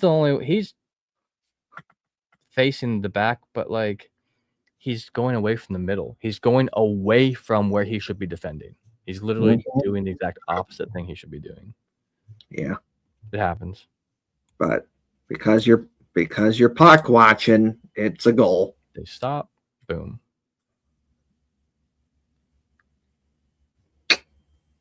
It's just like you can see. I love when they show the goaltenders who just got scored on. It's so mean, but they do it in every sport. I understand the disappointment by him too, because once again, this felt like the defense letting them down. You let them basically just go around the back of the net, pass it to you, and score. Like, what are you doing? What is number 4 doing? It was an open 10-foot shot on goal. Like, damn it. Yeah, I'd be pretty mad too. I'm curious if the goalie's helmet is a little bit more reflective closer to the eyes. That would bug me. Yeah. But when I start, it's like you just kind of let them skate it in there. Your people. Oh, now you're behind. And even at that point, number 4, he's just never positioned or where he should be. Number 4 is positioned so awkwardly there, and then turns around towards the puck instead of hanging out in the middle. If he just hung out in the middle here, he'd be the defender to stop that pass. But you're puck watching and cooked. Goal. And he rides 21. Like, just interesting decision making here. Yeah. Now, as nicely as I could put it. Oh wait, there's more. Okay, we're going back. Some of these piss me off. Let's keep rolling. I want another one. Okay. And obviously, it's super easy for me to sit here in a very calm, controlled environment, watching a video from a bird's eye view and see the mistakes they make. You get down the ice, it's hard. It's tough. You literally have to watch a video of yourself play from up top to understand the chess game that is going on while you're playing hockey. Yeah. All right. So we're going back to Minnesota, and this time they're playing Wisconsin, and they're on the power play. Now, I have 2 angles of this. First, I'm going to show it from what it would look like on TV, and then I found a video of it, of what it looked like if you were at the game of this particular goal. So I'm going to put this up on the screen. So Minnesota, they're on the power play. And 72 in white, Paulson for Minnesota. He's essentially just going to it's a below the goal line shot where he just kind of sneaks it just under the goal, under the crossbar sort of thing, which is by the head area. And then we'll play this a couple times, and then I'll show the video of what it was like at the game, because the video of what it was like at the game, it shows a better angle of that shot. But first, And it'll probably be a good example of what I was just talking about. That's yeah, why I like to sit up in the upper bowl so I can see everything. You yeah, sit down low, it's fast paced, it's action in your face, but I yeah, can't, dude. It's hard to tell, yeah. like So how here just we what's go. going on sometimes. So here we go. All right. So on the power play, Minnesota's on the power play. yeah, Minnesota's on the power play. So puck bat along the boards, it goes to Minnesota. All right, here we go. Kind of draws him up high. And he's going to skate down low. And honestly, This is really good defense. yes, because there's, unless you pass it behind here, then he goes here. But other than that, you really can't. Zones. Yeah, Yeah. You really can't. Other than here, you really can't go anywhere. But he's going to do a below. But he's going to do a below the goal line shot and score. Dang, dude, that's one of those. That's a skill-based goal. Yeah. That like your defense, like you were playing pretty much exactly how you should, and you just got beat by a hell of a shot.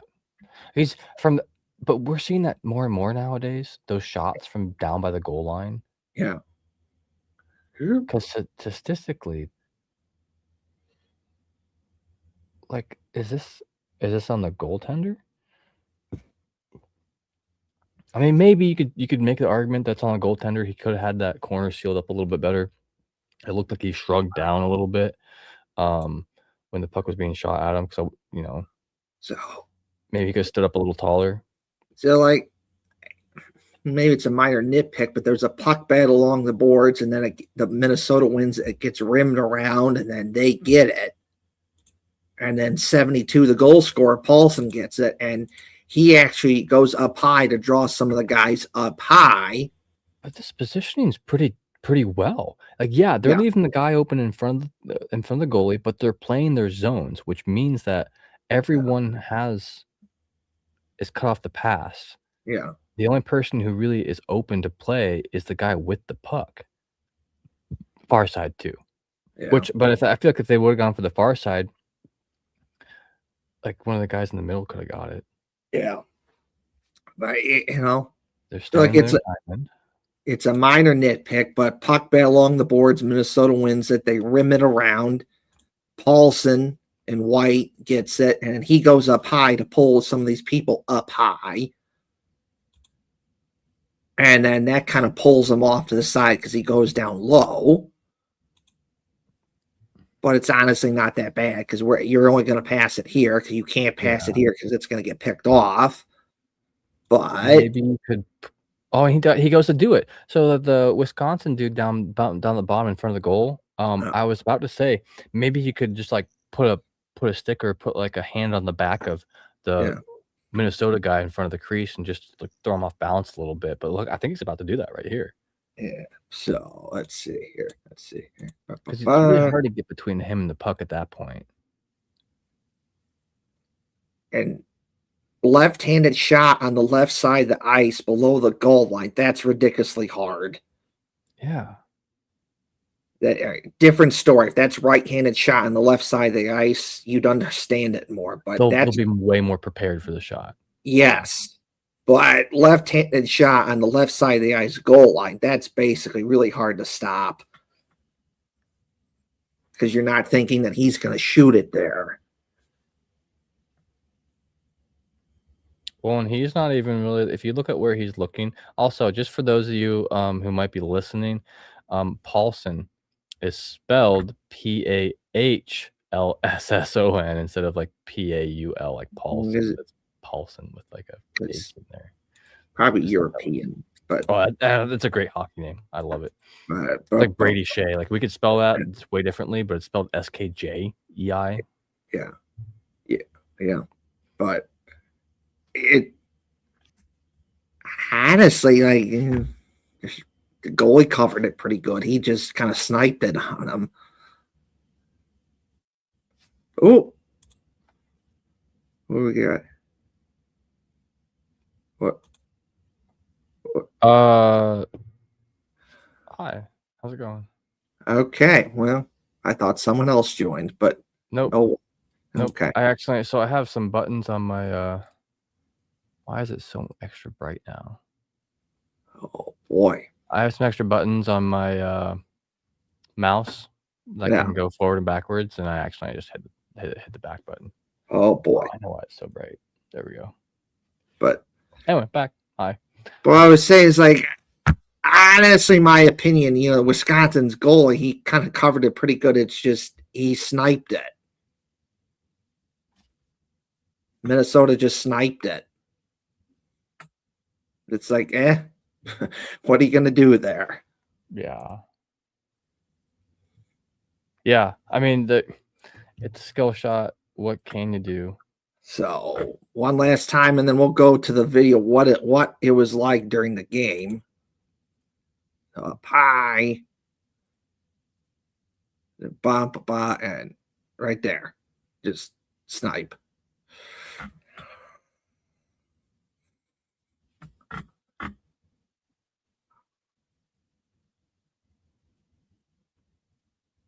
Just really good. When I left and came back, it's not showing me the Twitter viewers anymore. It's only showing me the YouTube viewers. Yeah. I just went and double checked the stream's still up on Twitter. I don't know why it's doing that. But weird. All right. So yeah, great shot, Paulson. All right. So this is from Gopher Puck Live. Gopher Puck Live on Twitter. This is from their Twitter page. They were at this particular game when Eric Paulson scored the goal. So this is what it was like when what this goal was like if you were at the game and you have a better angle of this shot. So we'll play it first one time and then we'll just slow it down.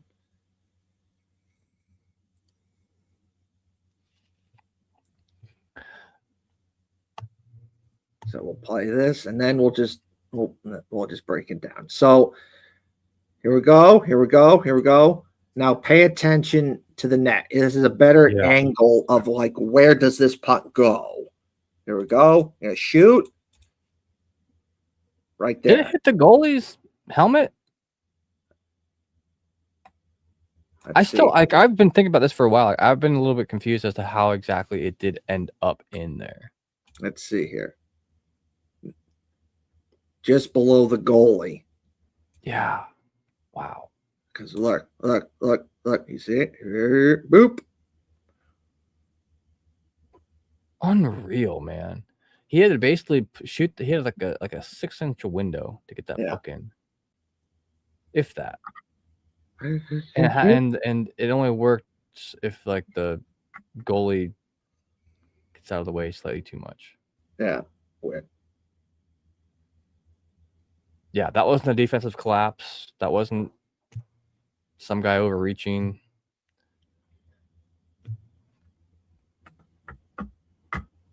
That's crazy.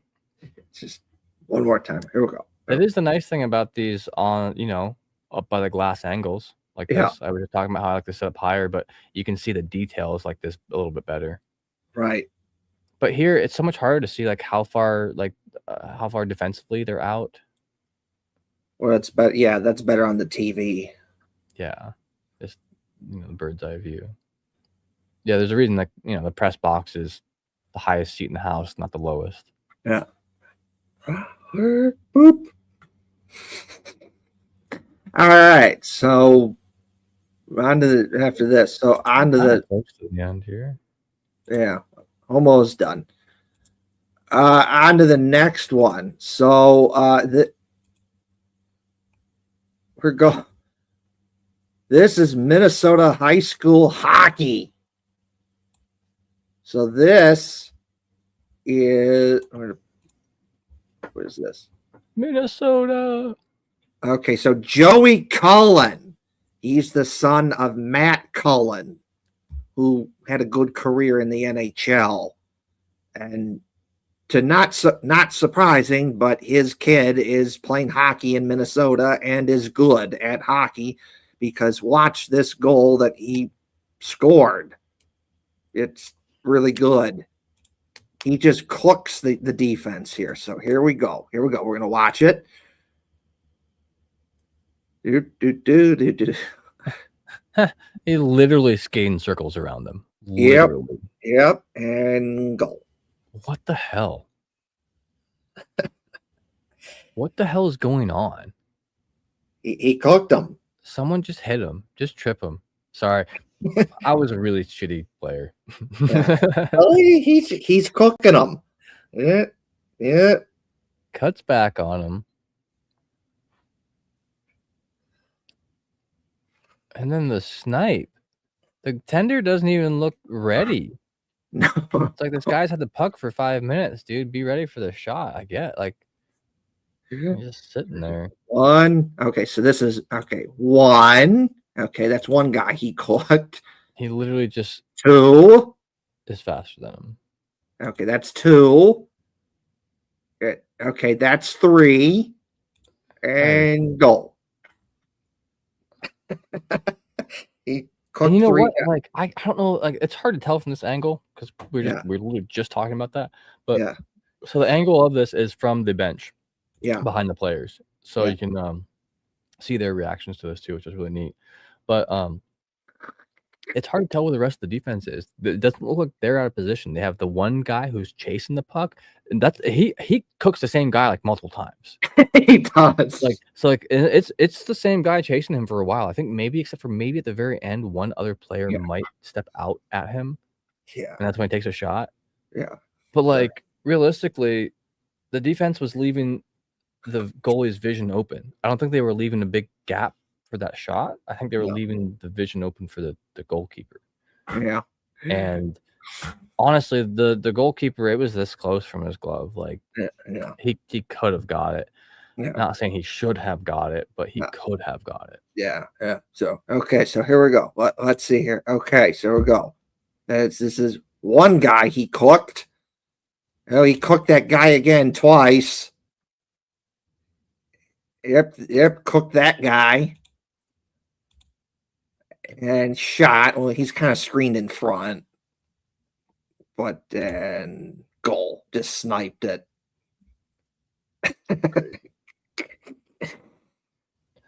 Yes, this should come to no one's surprise, but he's gonna go play for the Minnesota Golden Gophers. Nice. A guy, yes, the son of a former NHL player who had a good career, who's also playing hockey in Minnesota and is good, is gonna go play his college at one of the best schools in college hockey, Minnesota. So that's not surprising. So, and he may play with his brother, because his brother Wyatt Cullen is also going to be playing at Minnesota. So,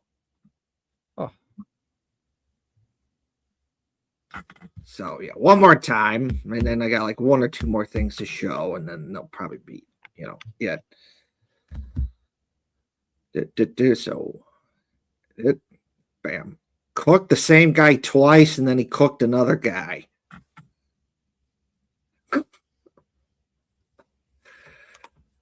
Oh, boy.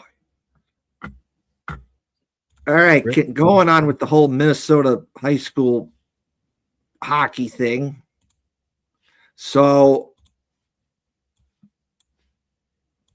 this one is like, wow, how did they do that sort of thing? So here we go. So I'll turn that off. All right. I know that the team in white is Edina High School in Minnesota. I don't know who the blue team is. So Edina versus a blue team. And the blue team get in the offensive zone, shot on goal. Edina saves it. And then Edina has the puck. They get it in. Now the puck, it's a dumping, and the puck has like a goofy bounce off the boards. You'll see it here. Here we go. All right, dumps it in. The puck, goofy pounce off the boards, goes up high. It's way up there. The goalie doesn't know where it is, and Edina's going to be there to put it in. Unreal. There's no way you can practice something like that. Nope. If you do, you're wasting your time practicing. Like that's damn. That's you ever watch those like weird NHL compilations on YouTube or anything like that? Yeah. I love those. This is one of those things. I mean, obviously it's high school, it's not NHL, but yeah, off the back glass to the top of the it dings off the bottom of the goal to hop up to on top of the flap, like the shelf above the top, and then bounces in front of the goal, and he baseball bats it in. And there's good patience too, because he waited to go below the crossbar, so it's not a high stick. Good hand-eye coordination. I mean, I'm happy when I catch the thing that falls off the shelf. You know, you ever open up like the fridge and like something falls out, you grab it. Yeah. You're like, oh, I'm Spider-Man. I'm happy with this. This is way more impressive than that. Bounce off the boards, up high, and goal. I guess it was kind of a backhand. Yeah. And he almost smashes the ref in the face by accident. It's pretty funny. And look at it. All right, it's up high right here. All right, good discipline to wait until the puck is below the crossbar so you don't get called for high stick. And he stayed out of the crease pretty well. Yes. And there you go. We'll back this up. Here we go. Boom. So, yeah. That was really good. I saw that on Twitter, and it's like, yeah, I have to share that on the show. So one last time, and like there'll probably be after like one or two more things, but yeah. Oh yes, beautiful. All right, so good.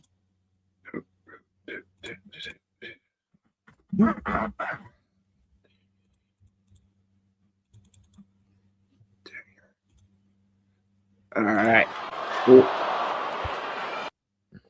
All right. Now,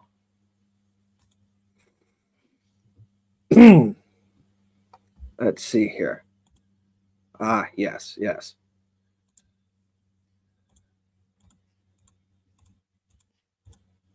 Okay, so I'm going to share this. So, where is it? So I saw this flag, and it's the good Gopher, Minnesota Golden Gophers logo. And I thought, oh, that's cool. I think Ohio State should have something like that. You have a hockey flag, but instead of the Gopher, you know what you do, Ohio State? I'll tell you what you do. Why don't you put this awesome Brutus logo on a flag? Because I think it'd be cool. Just say,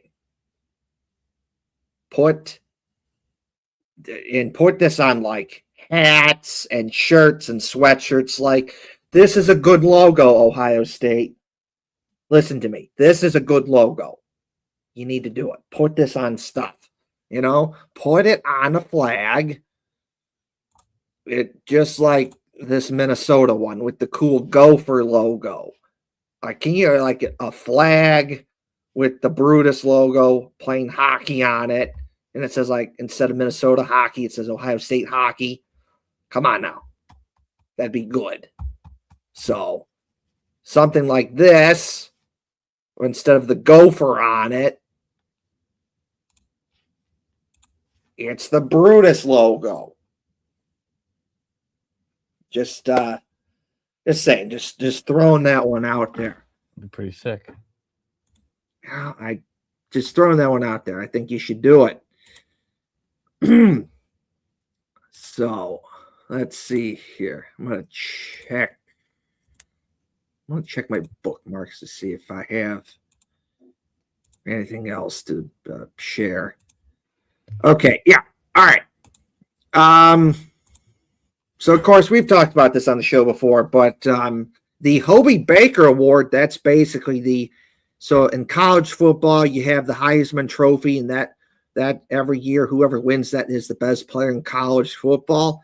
Well, hockey has that too. So for college hockey, their version of the Heisman Trophy is the Hobie Baker Award. And we talk about a lot about Big Ten schools because, well, they often have Blue Jackets prospects. So then it got me wondering, okay, which Big Ten schools have a Hobie Baker and which ones don't?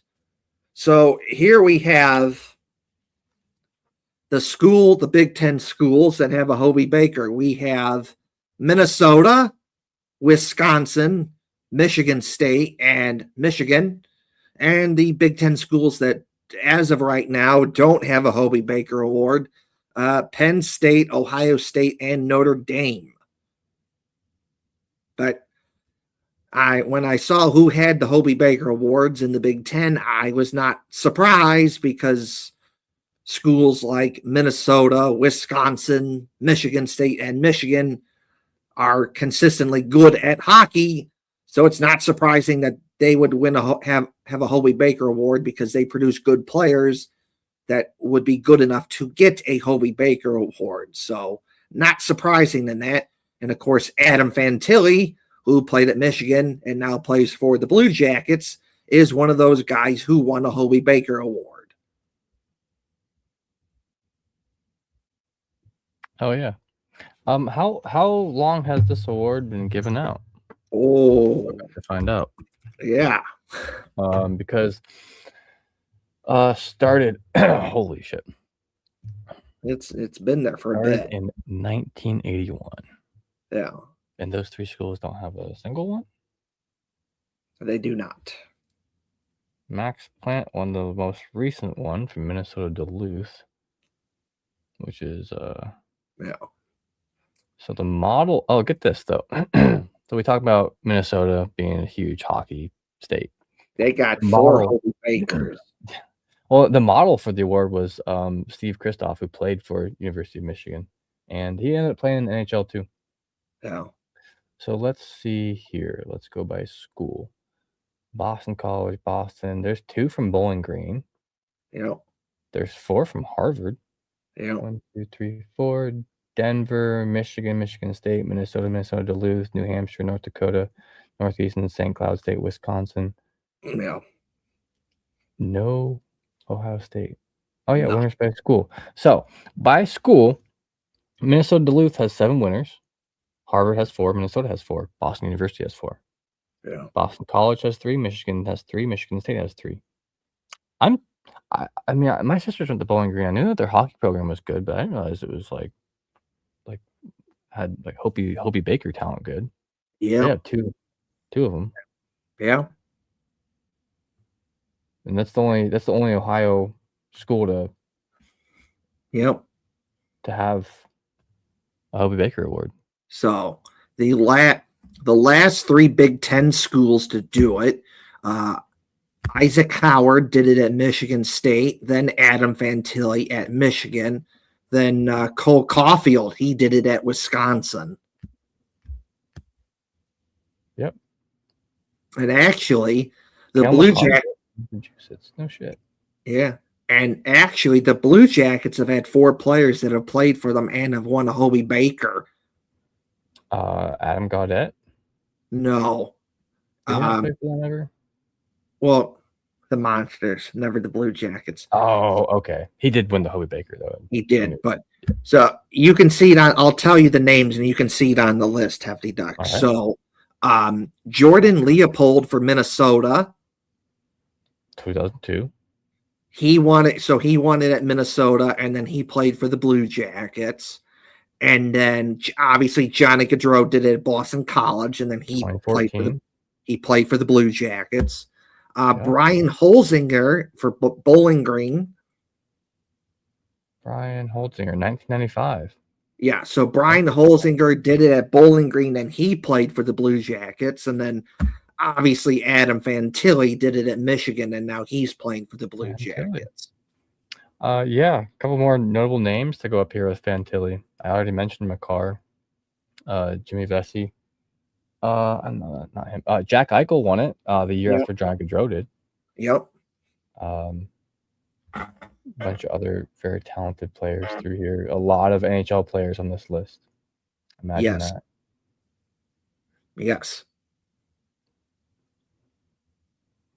Interesting. So this has finalists for every year. I'm not going to go through all that, but no. Well, Cam Atkinson was a finalist. Really? I know that because Zach Aston Reese was 2017. Yeah, Zach Aston Reese. Kyle Connor, 2016. Yeah. Gustav Nyquist. Gus Nyquist, 2010. Anyway, that's interesting. That's crazy. That like no one like Penn State's a good hockey school. Ohio State has had NHL players go through it before. They're not like known for it, but they've had a couple. And Notre Dame, I mean, it's Notre Dame, so I'm not that surprised. But Notre Dame has a history of having some good hockey teams too. They have one finalist ever. Yeah. Let's see how many. Let's see if Cornell, Michigan, Western, Air Force has had one finalist ever. Interesting. Yeah. Lake Superior State. The only other one I see on here is Miami University, which is Miami of Ohio. That's the only other Ohio school I see on here. Yeah. That has one finalist. Other than that, wow, Ohio State has never even had a single finalist. Nah, because you don't put effort into hockey, so you're not going to get something like that. That's crazy. Yeah. Oh, yeah. Celebrini got it in 2024. Isaac Howard, 25. And then most recently, Max Plant. Plant? Is that how you say it? Yeah. Yeah. Interesting. It's going. Steve Buell. He's a finalist, 2025. That's a crazy name. So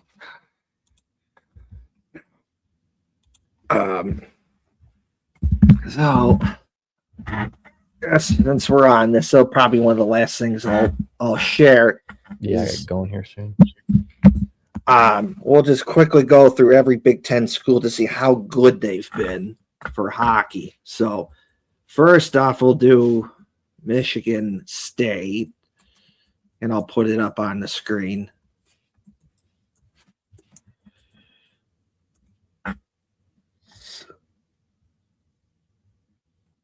So we'll put this up on the screen here. So, okay. So Michigan State has been national champions 3 times. 1966, 1986, 2007. Been a runner-up 2 times. 1959, 1987. Okay, they've been to the Frozen Four 1, 2, 3, 4, 5, 6, 7, 8, 9, 10, 11 times to the Frozen Four. Let's see, how many times in the NCAA tournament? 1, 2, 3, 4, 5, 6, 7, 8, 9, 10, 11, 12, 13, 14, 15, 16, 17, 18, 19, 21, 22, 23, 24, 25, 26, 27, 28, 29, 30, 31. So 31 NCAA tournament appearances. Let's see, how many conference championships do they have? They have 1, 2, 3, 4, 5, 6, 7, 8, 9, 10, 11, 12, 13, 14, 15, 16, 17, 18, 19, 21, 22, 23, 24, 25, 26, 27, 28, 29, 30, 31 conference championships for Michigan State. Okay, so that's Michigan State. Let's go to Penn State. What's Penn State been doing in hockey? Let's see here. Penn State hockey. Then, I saw some of those suggested ones. It wasn't things you looked up before. It was things that they were suggesting from that. And wow, Yeah. yikes. If you Yeah. don't want to know what I mean, go search Penn State and just type in Penn State on is this Wikipedia? Oh, yeah. Oh, God, And Jerry look up Sandusky. the first few. Yeah. Yeah. We don't want to talk about it here. I don't want to. We Yep. aren't not monetized. I just don't, Okay. Anyway. One trip to the Frozen Four. Let's see. 1, 2, 3, 4, 5. So 5 NCAA tournament appearances. Let's see here. How many conference championships they have? 1, 2, 3, 4, 5, 6, 7, 8, 9 conference championships. So that's what Penn State has done so far. We'll go to Ohio State. What have they done for hockey? Let's see here. I got a really weird piece of trivia for you after this. And let's see here. Ohio State hockey. Okay, let's see. What's Ohio State done for hockey? Okay, 2 trips to the Frozen Four. How many tournament appearances? It's 1, 2, 3, 4, 5, 6, 7, 8, 9, 10, 11. So 11 NCAA tournament appearances. How many conference championships? We got 1, 2, 3, 4. So 4 conference championships. And okay, not a lot going on there for Ohio State, but that's not surprising because they're a football school and they don't care about other sports. So don't expect them to put effort into hockey. So what you got, Hefty Duck? Oh, are you done with this thing? Because this has to do with college hockey too, but doesn't have to do with this. This is a different university in Ohio, but it's okay. Well, no, we're almost done. We're almost done with the Big Ten. We're almost done. Okay, Notre Dame. What's Notre Dame done? Let's see here. 2 NCAA tournament runner-ups. They've done that. Okay, 1, 2, 3, 4 Frozen Four trips. How many tournament appearances? 1, 2, 3, 4, 5, 6, 7, 8, 9, 10, 11, 12, 13. How many times they won their conference? Let's see here. 1, 2, 3, 4, 5, 6, 7, 8, 9. Okay. It's pretty decent for what Notre Dame's been doing. Okay, we're gonna go to Wisconsin. What's Wisconsin been doing with their hockey program? Let's see here.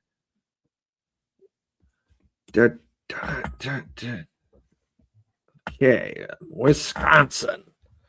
So Wisconsin, they have won. Okay, so 1, 2, 3, 4, 5, so 6. So they've been national champions 6 times. 1, 2, 3, 4 tournament runner-ups. How many times have the Frozen? 4.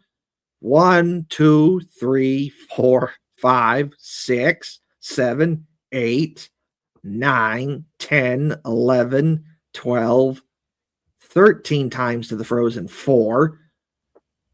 How many tournament appearances? Let's see. 1, 2, 3, 4, 5, 6, 7, 8, 9, 10, 11, 12, 13, 14, 15, 16, 17, 18, 19, 20, 21, 22, 23, 24, 25, 26, 27, 28, 29 NCAA tournament appearances.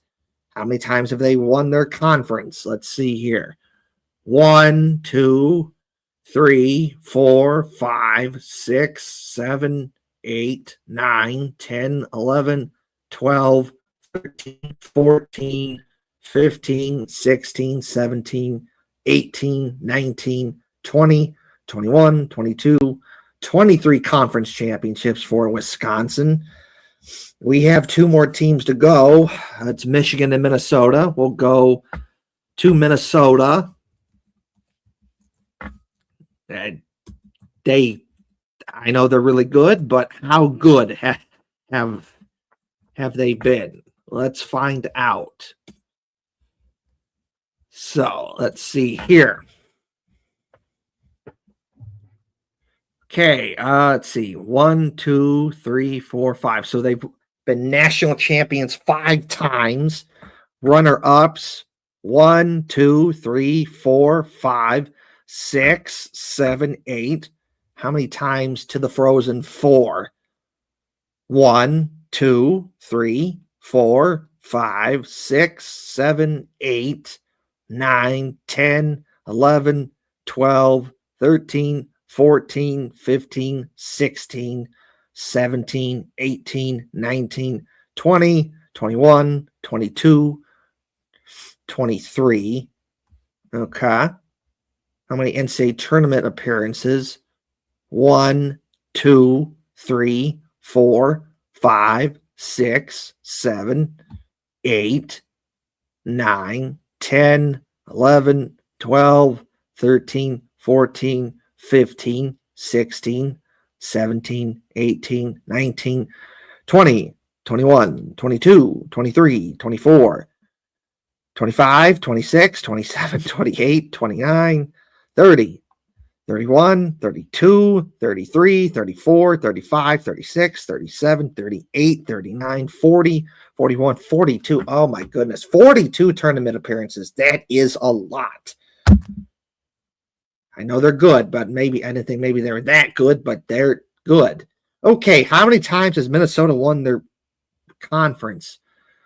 Oh boy, this is a lot of numbers here. So 1, 2, 3, 4, 5, 6, 7, 8, 9, 10, 11, 12, 13, 14, 15, 16, 17, 18, 19, 20, 21, 22, 23, 24, 25, 26, 27, 28, 29, 30, 31, 32, 33, 34, 35, 36, 37, 38, 39, 40, 41, 42, 43, 44, 45, 46, 47, 48, 49, 50, 51, 52, 53, 54, 55, 56, 57, 58, 59, 60, 61, 62. Oh my, wow, that is a lot. They have 62 conference championships. Wow.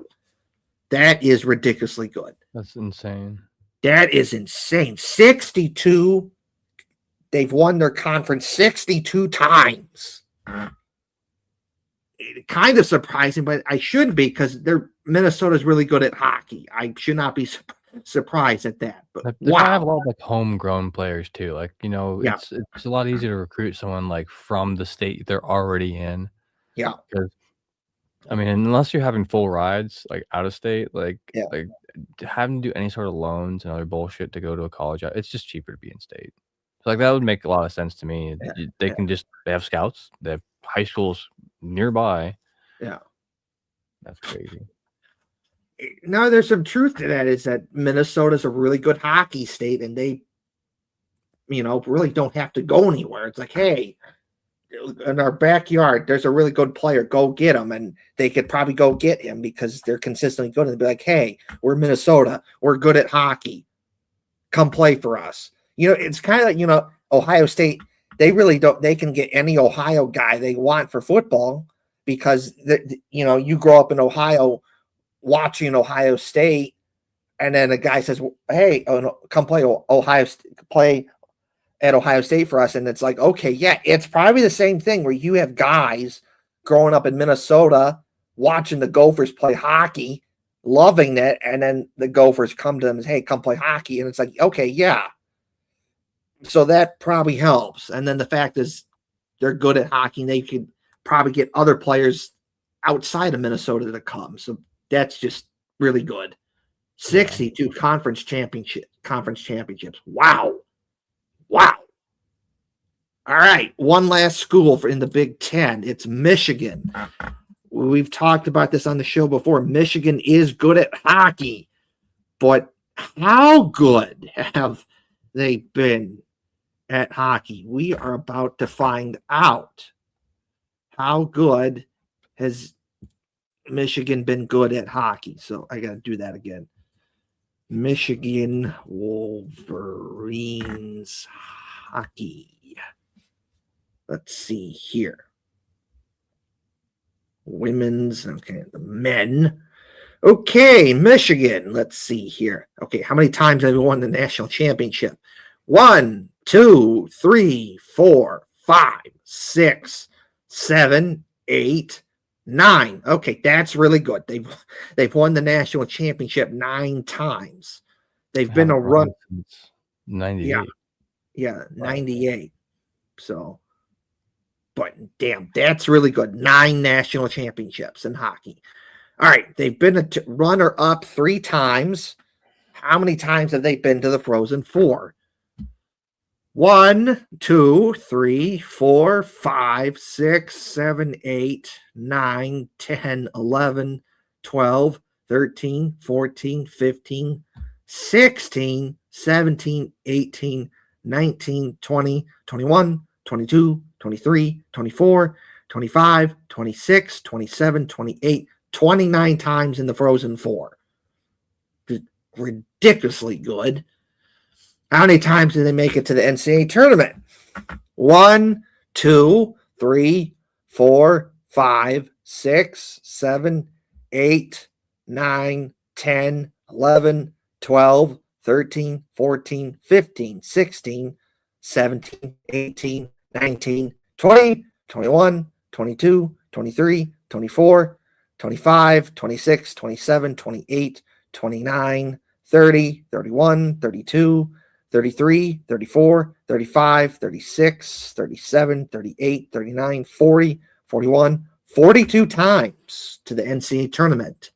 And Just most like Minnesota. recently as last year. Most as last year. Technically this year. Last season. Yeah, last season. And the thing about the Frozen Four, the 4 of the last 5 seasons they've been in the Frozen Four. That is just ridiculously good. Like, yeah, wow. They only missed 2015 in the past 7 years. Yeah. Just wow. Ridiculously good. Okay, how many times has Michigan won the conference? Okay, 1, 2, 3, 4, 5, 6, 7, 8, 9, 10, 11, 12, 13, 14, 15, 16, 17, 18, 19, 20, 21, 22, 23, 24, 25, 26, 27, 28, 29, 30, 31, 32, 33, 34, 35, 36, 37, 38, 39, 40. Michigan has won their conference 40 times, which is ridiculously good. Just wow.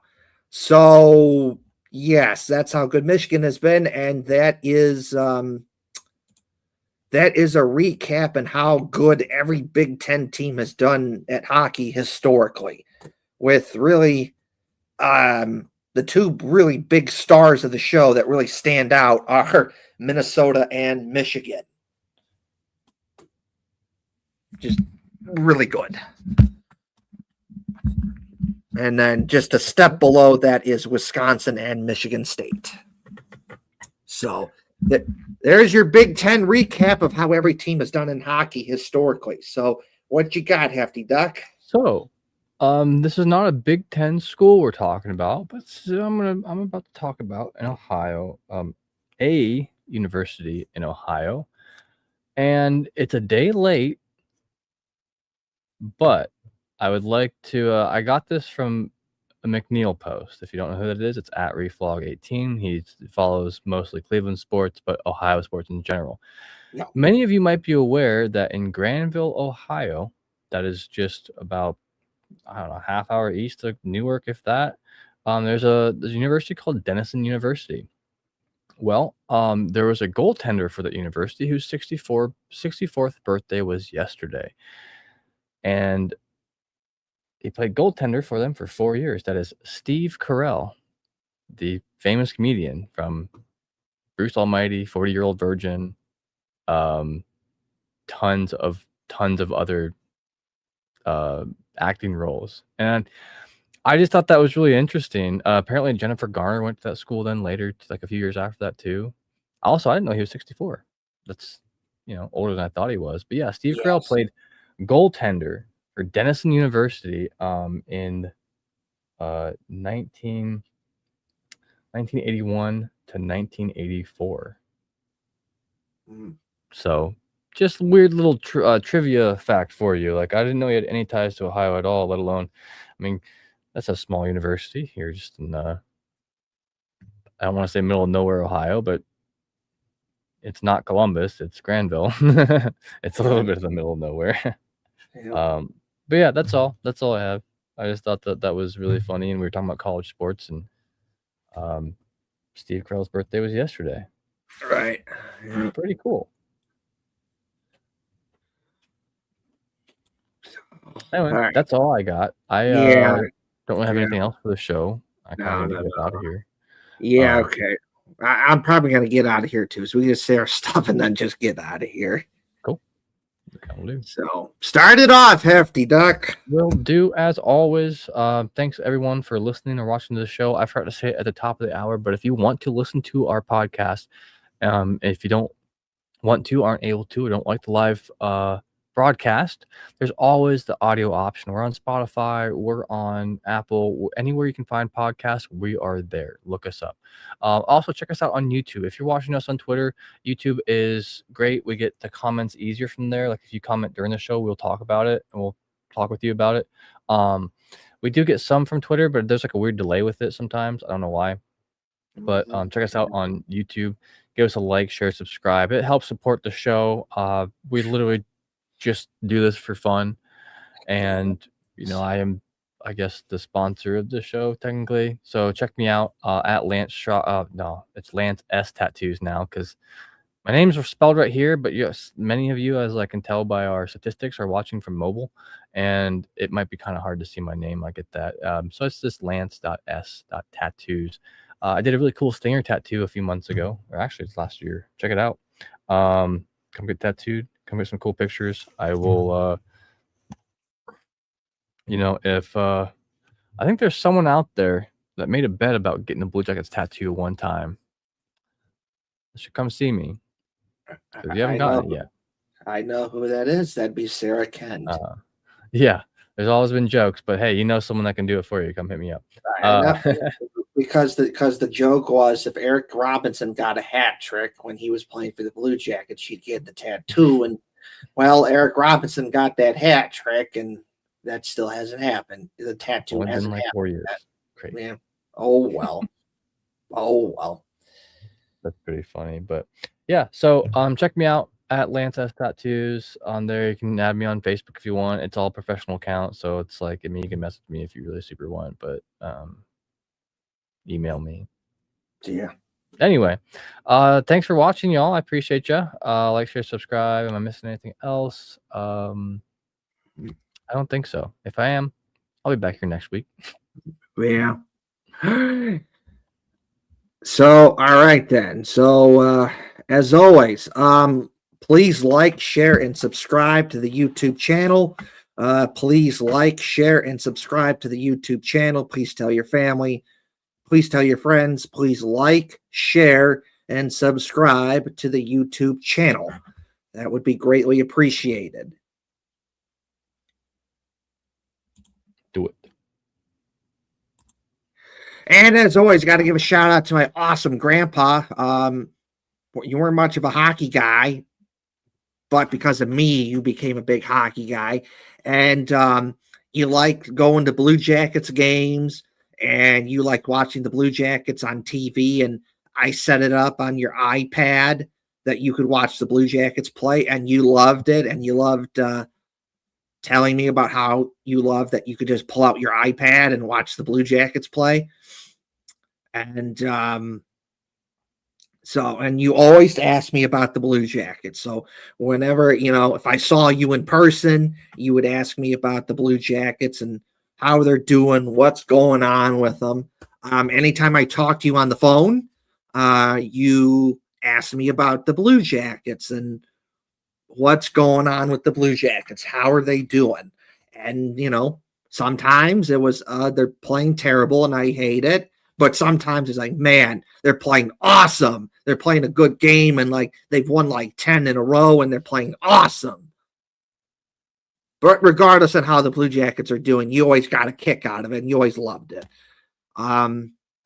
Loved talking about the Blue Jackets with you and loved going to Blue Jackets games with you. You will be missed very much by your family and friends, very deeply, including me. You'll be missed a lot by me. And hockey season will be here before you know it. October will be here before you know it, and it's gonna be missed. This will be the first time that I will not be able to talk to you about the Blue Jackets, whether that be, on the phone or in person, and that's gonna suck, very bad. But shout out to my awesome grandpa. Thank you for everything. Yeah, rest in peace. And as always, I have to give a shout out to my awesome Uncle Doc, who was a big hockey guy. The Blackhawks are your favorite team, but you became a big Blue Jackets fan too, as your second team. And I love talking hockey with you. And I wish you're still here so I could talk hockey with you. Could get your thoughts on how you think the Blackhawks season went, and I could share my thoughts on how I think the Blue Jackets season went. And before you know it, hockey will be here, and we could talk about how we think the Blackhawks season is going to go, and could talk about how I think the Blue Jackets season is going to go. So, shout out to my awesome Uncle Doc. I wish you were still here so I could talk hockey with you. Shout out to my awesome Uncle Doc. Thank you for everything. Yeah, rest in peace, Uncle Doc. Okay, last couple things from me. So, next week's show will be on Monday, August 24th, 2026, 7 o'clock p.m. Eastern Time, live on YouTube and Twitter. So again, one last time, next week's show is going to be on Monday, August 24th, 2026. We will be continuing our player report card series. Who's it going to be? You're going to have to tune in to find out who is that player going to be in our player report card series, and so much more. So check it out. Now, one last thing for me, which is, I'll put this up on the screen, is don't forget to check out the annual March of the Union Army by Union Blue Soldiers on Thursday, October 1st, 2026, R-Bar 6 o'clock p.m. This is the event you want to go to before the Blue Jackets home opener. It's fun. It's a fun way to be with your fellow Blue Jackets fans. I got a video from some marches that, we've had over the years, and I'm going to play it. So, here we go. Ooh. Let's see. Let's see here. Oh, we gotta back this up here. Okay. So here we go.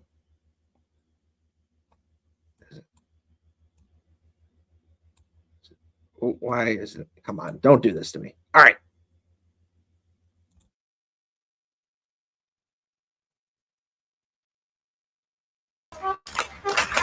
Let's go, Jack!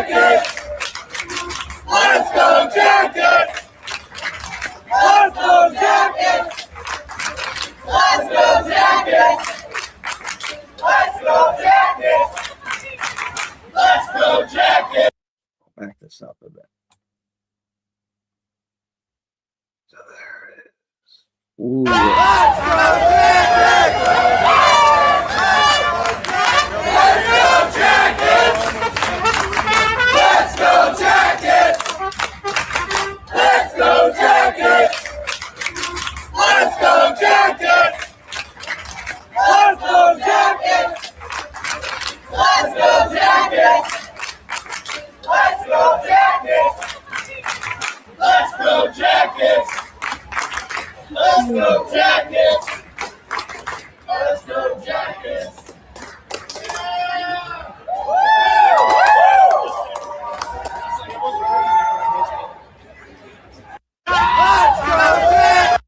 So, join the march. It's a lot of fun. As you can see, be with your fellow Blue Jackets fans. You could be on TV. You know, this is ABC 6 News. They put us on TV. 10 TV has put us on TV. NBC 4 has put us on TV. It's been featured on the scoreboard at Blue Jackets games. Join the march. It's a lot of fun on Thursday, October 1st, 2026, 6 o'clock p.m., starting at our bar, ending at Nationwide Arena. This is the event that you want to go to before the Blue Jackets home opener.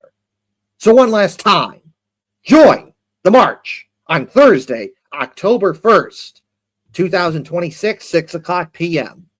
Join Union Blue Soldiers and be with your fellow Blue Jackets fans as we march on to Nationwide Arena to cheer on the Blue Jackets.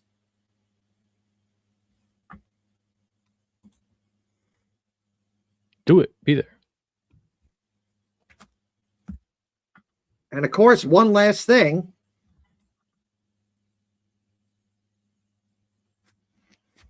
Don't forget to check out Union Blue Soldiers. Check out Union Blue Soldiers. Follow Union Blue Soldiers on all social media platforms. Check out Union Blue Soldiers. Check out Union Blue Soldiers. Okay, so that's it for now. So from Hefty Duck and me, Kevin, thank you for watching the show. We will see you next time. Bye now!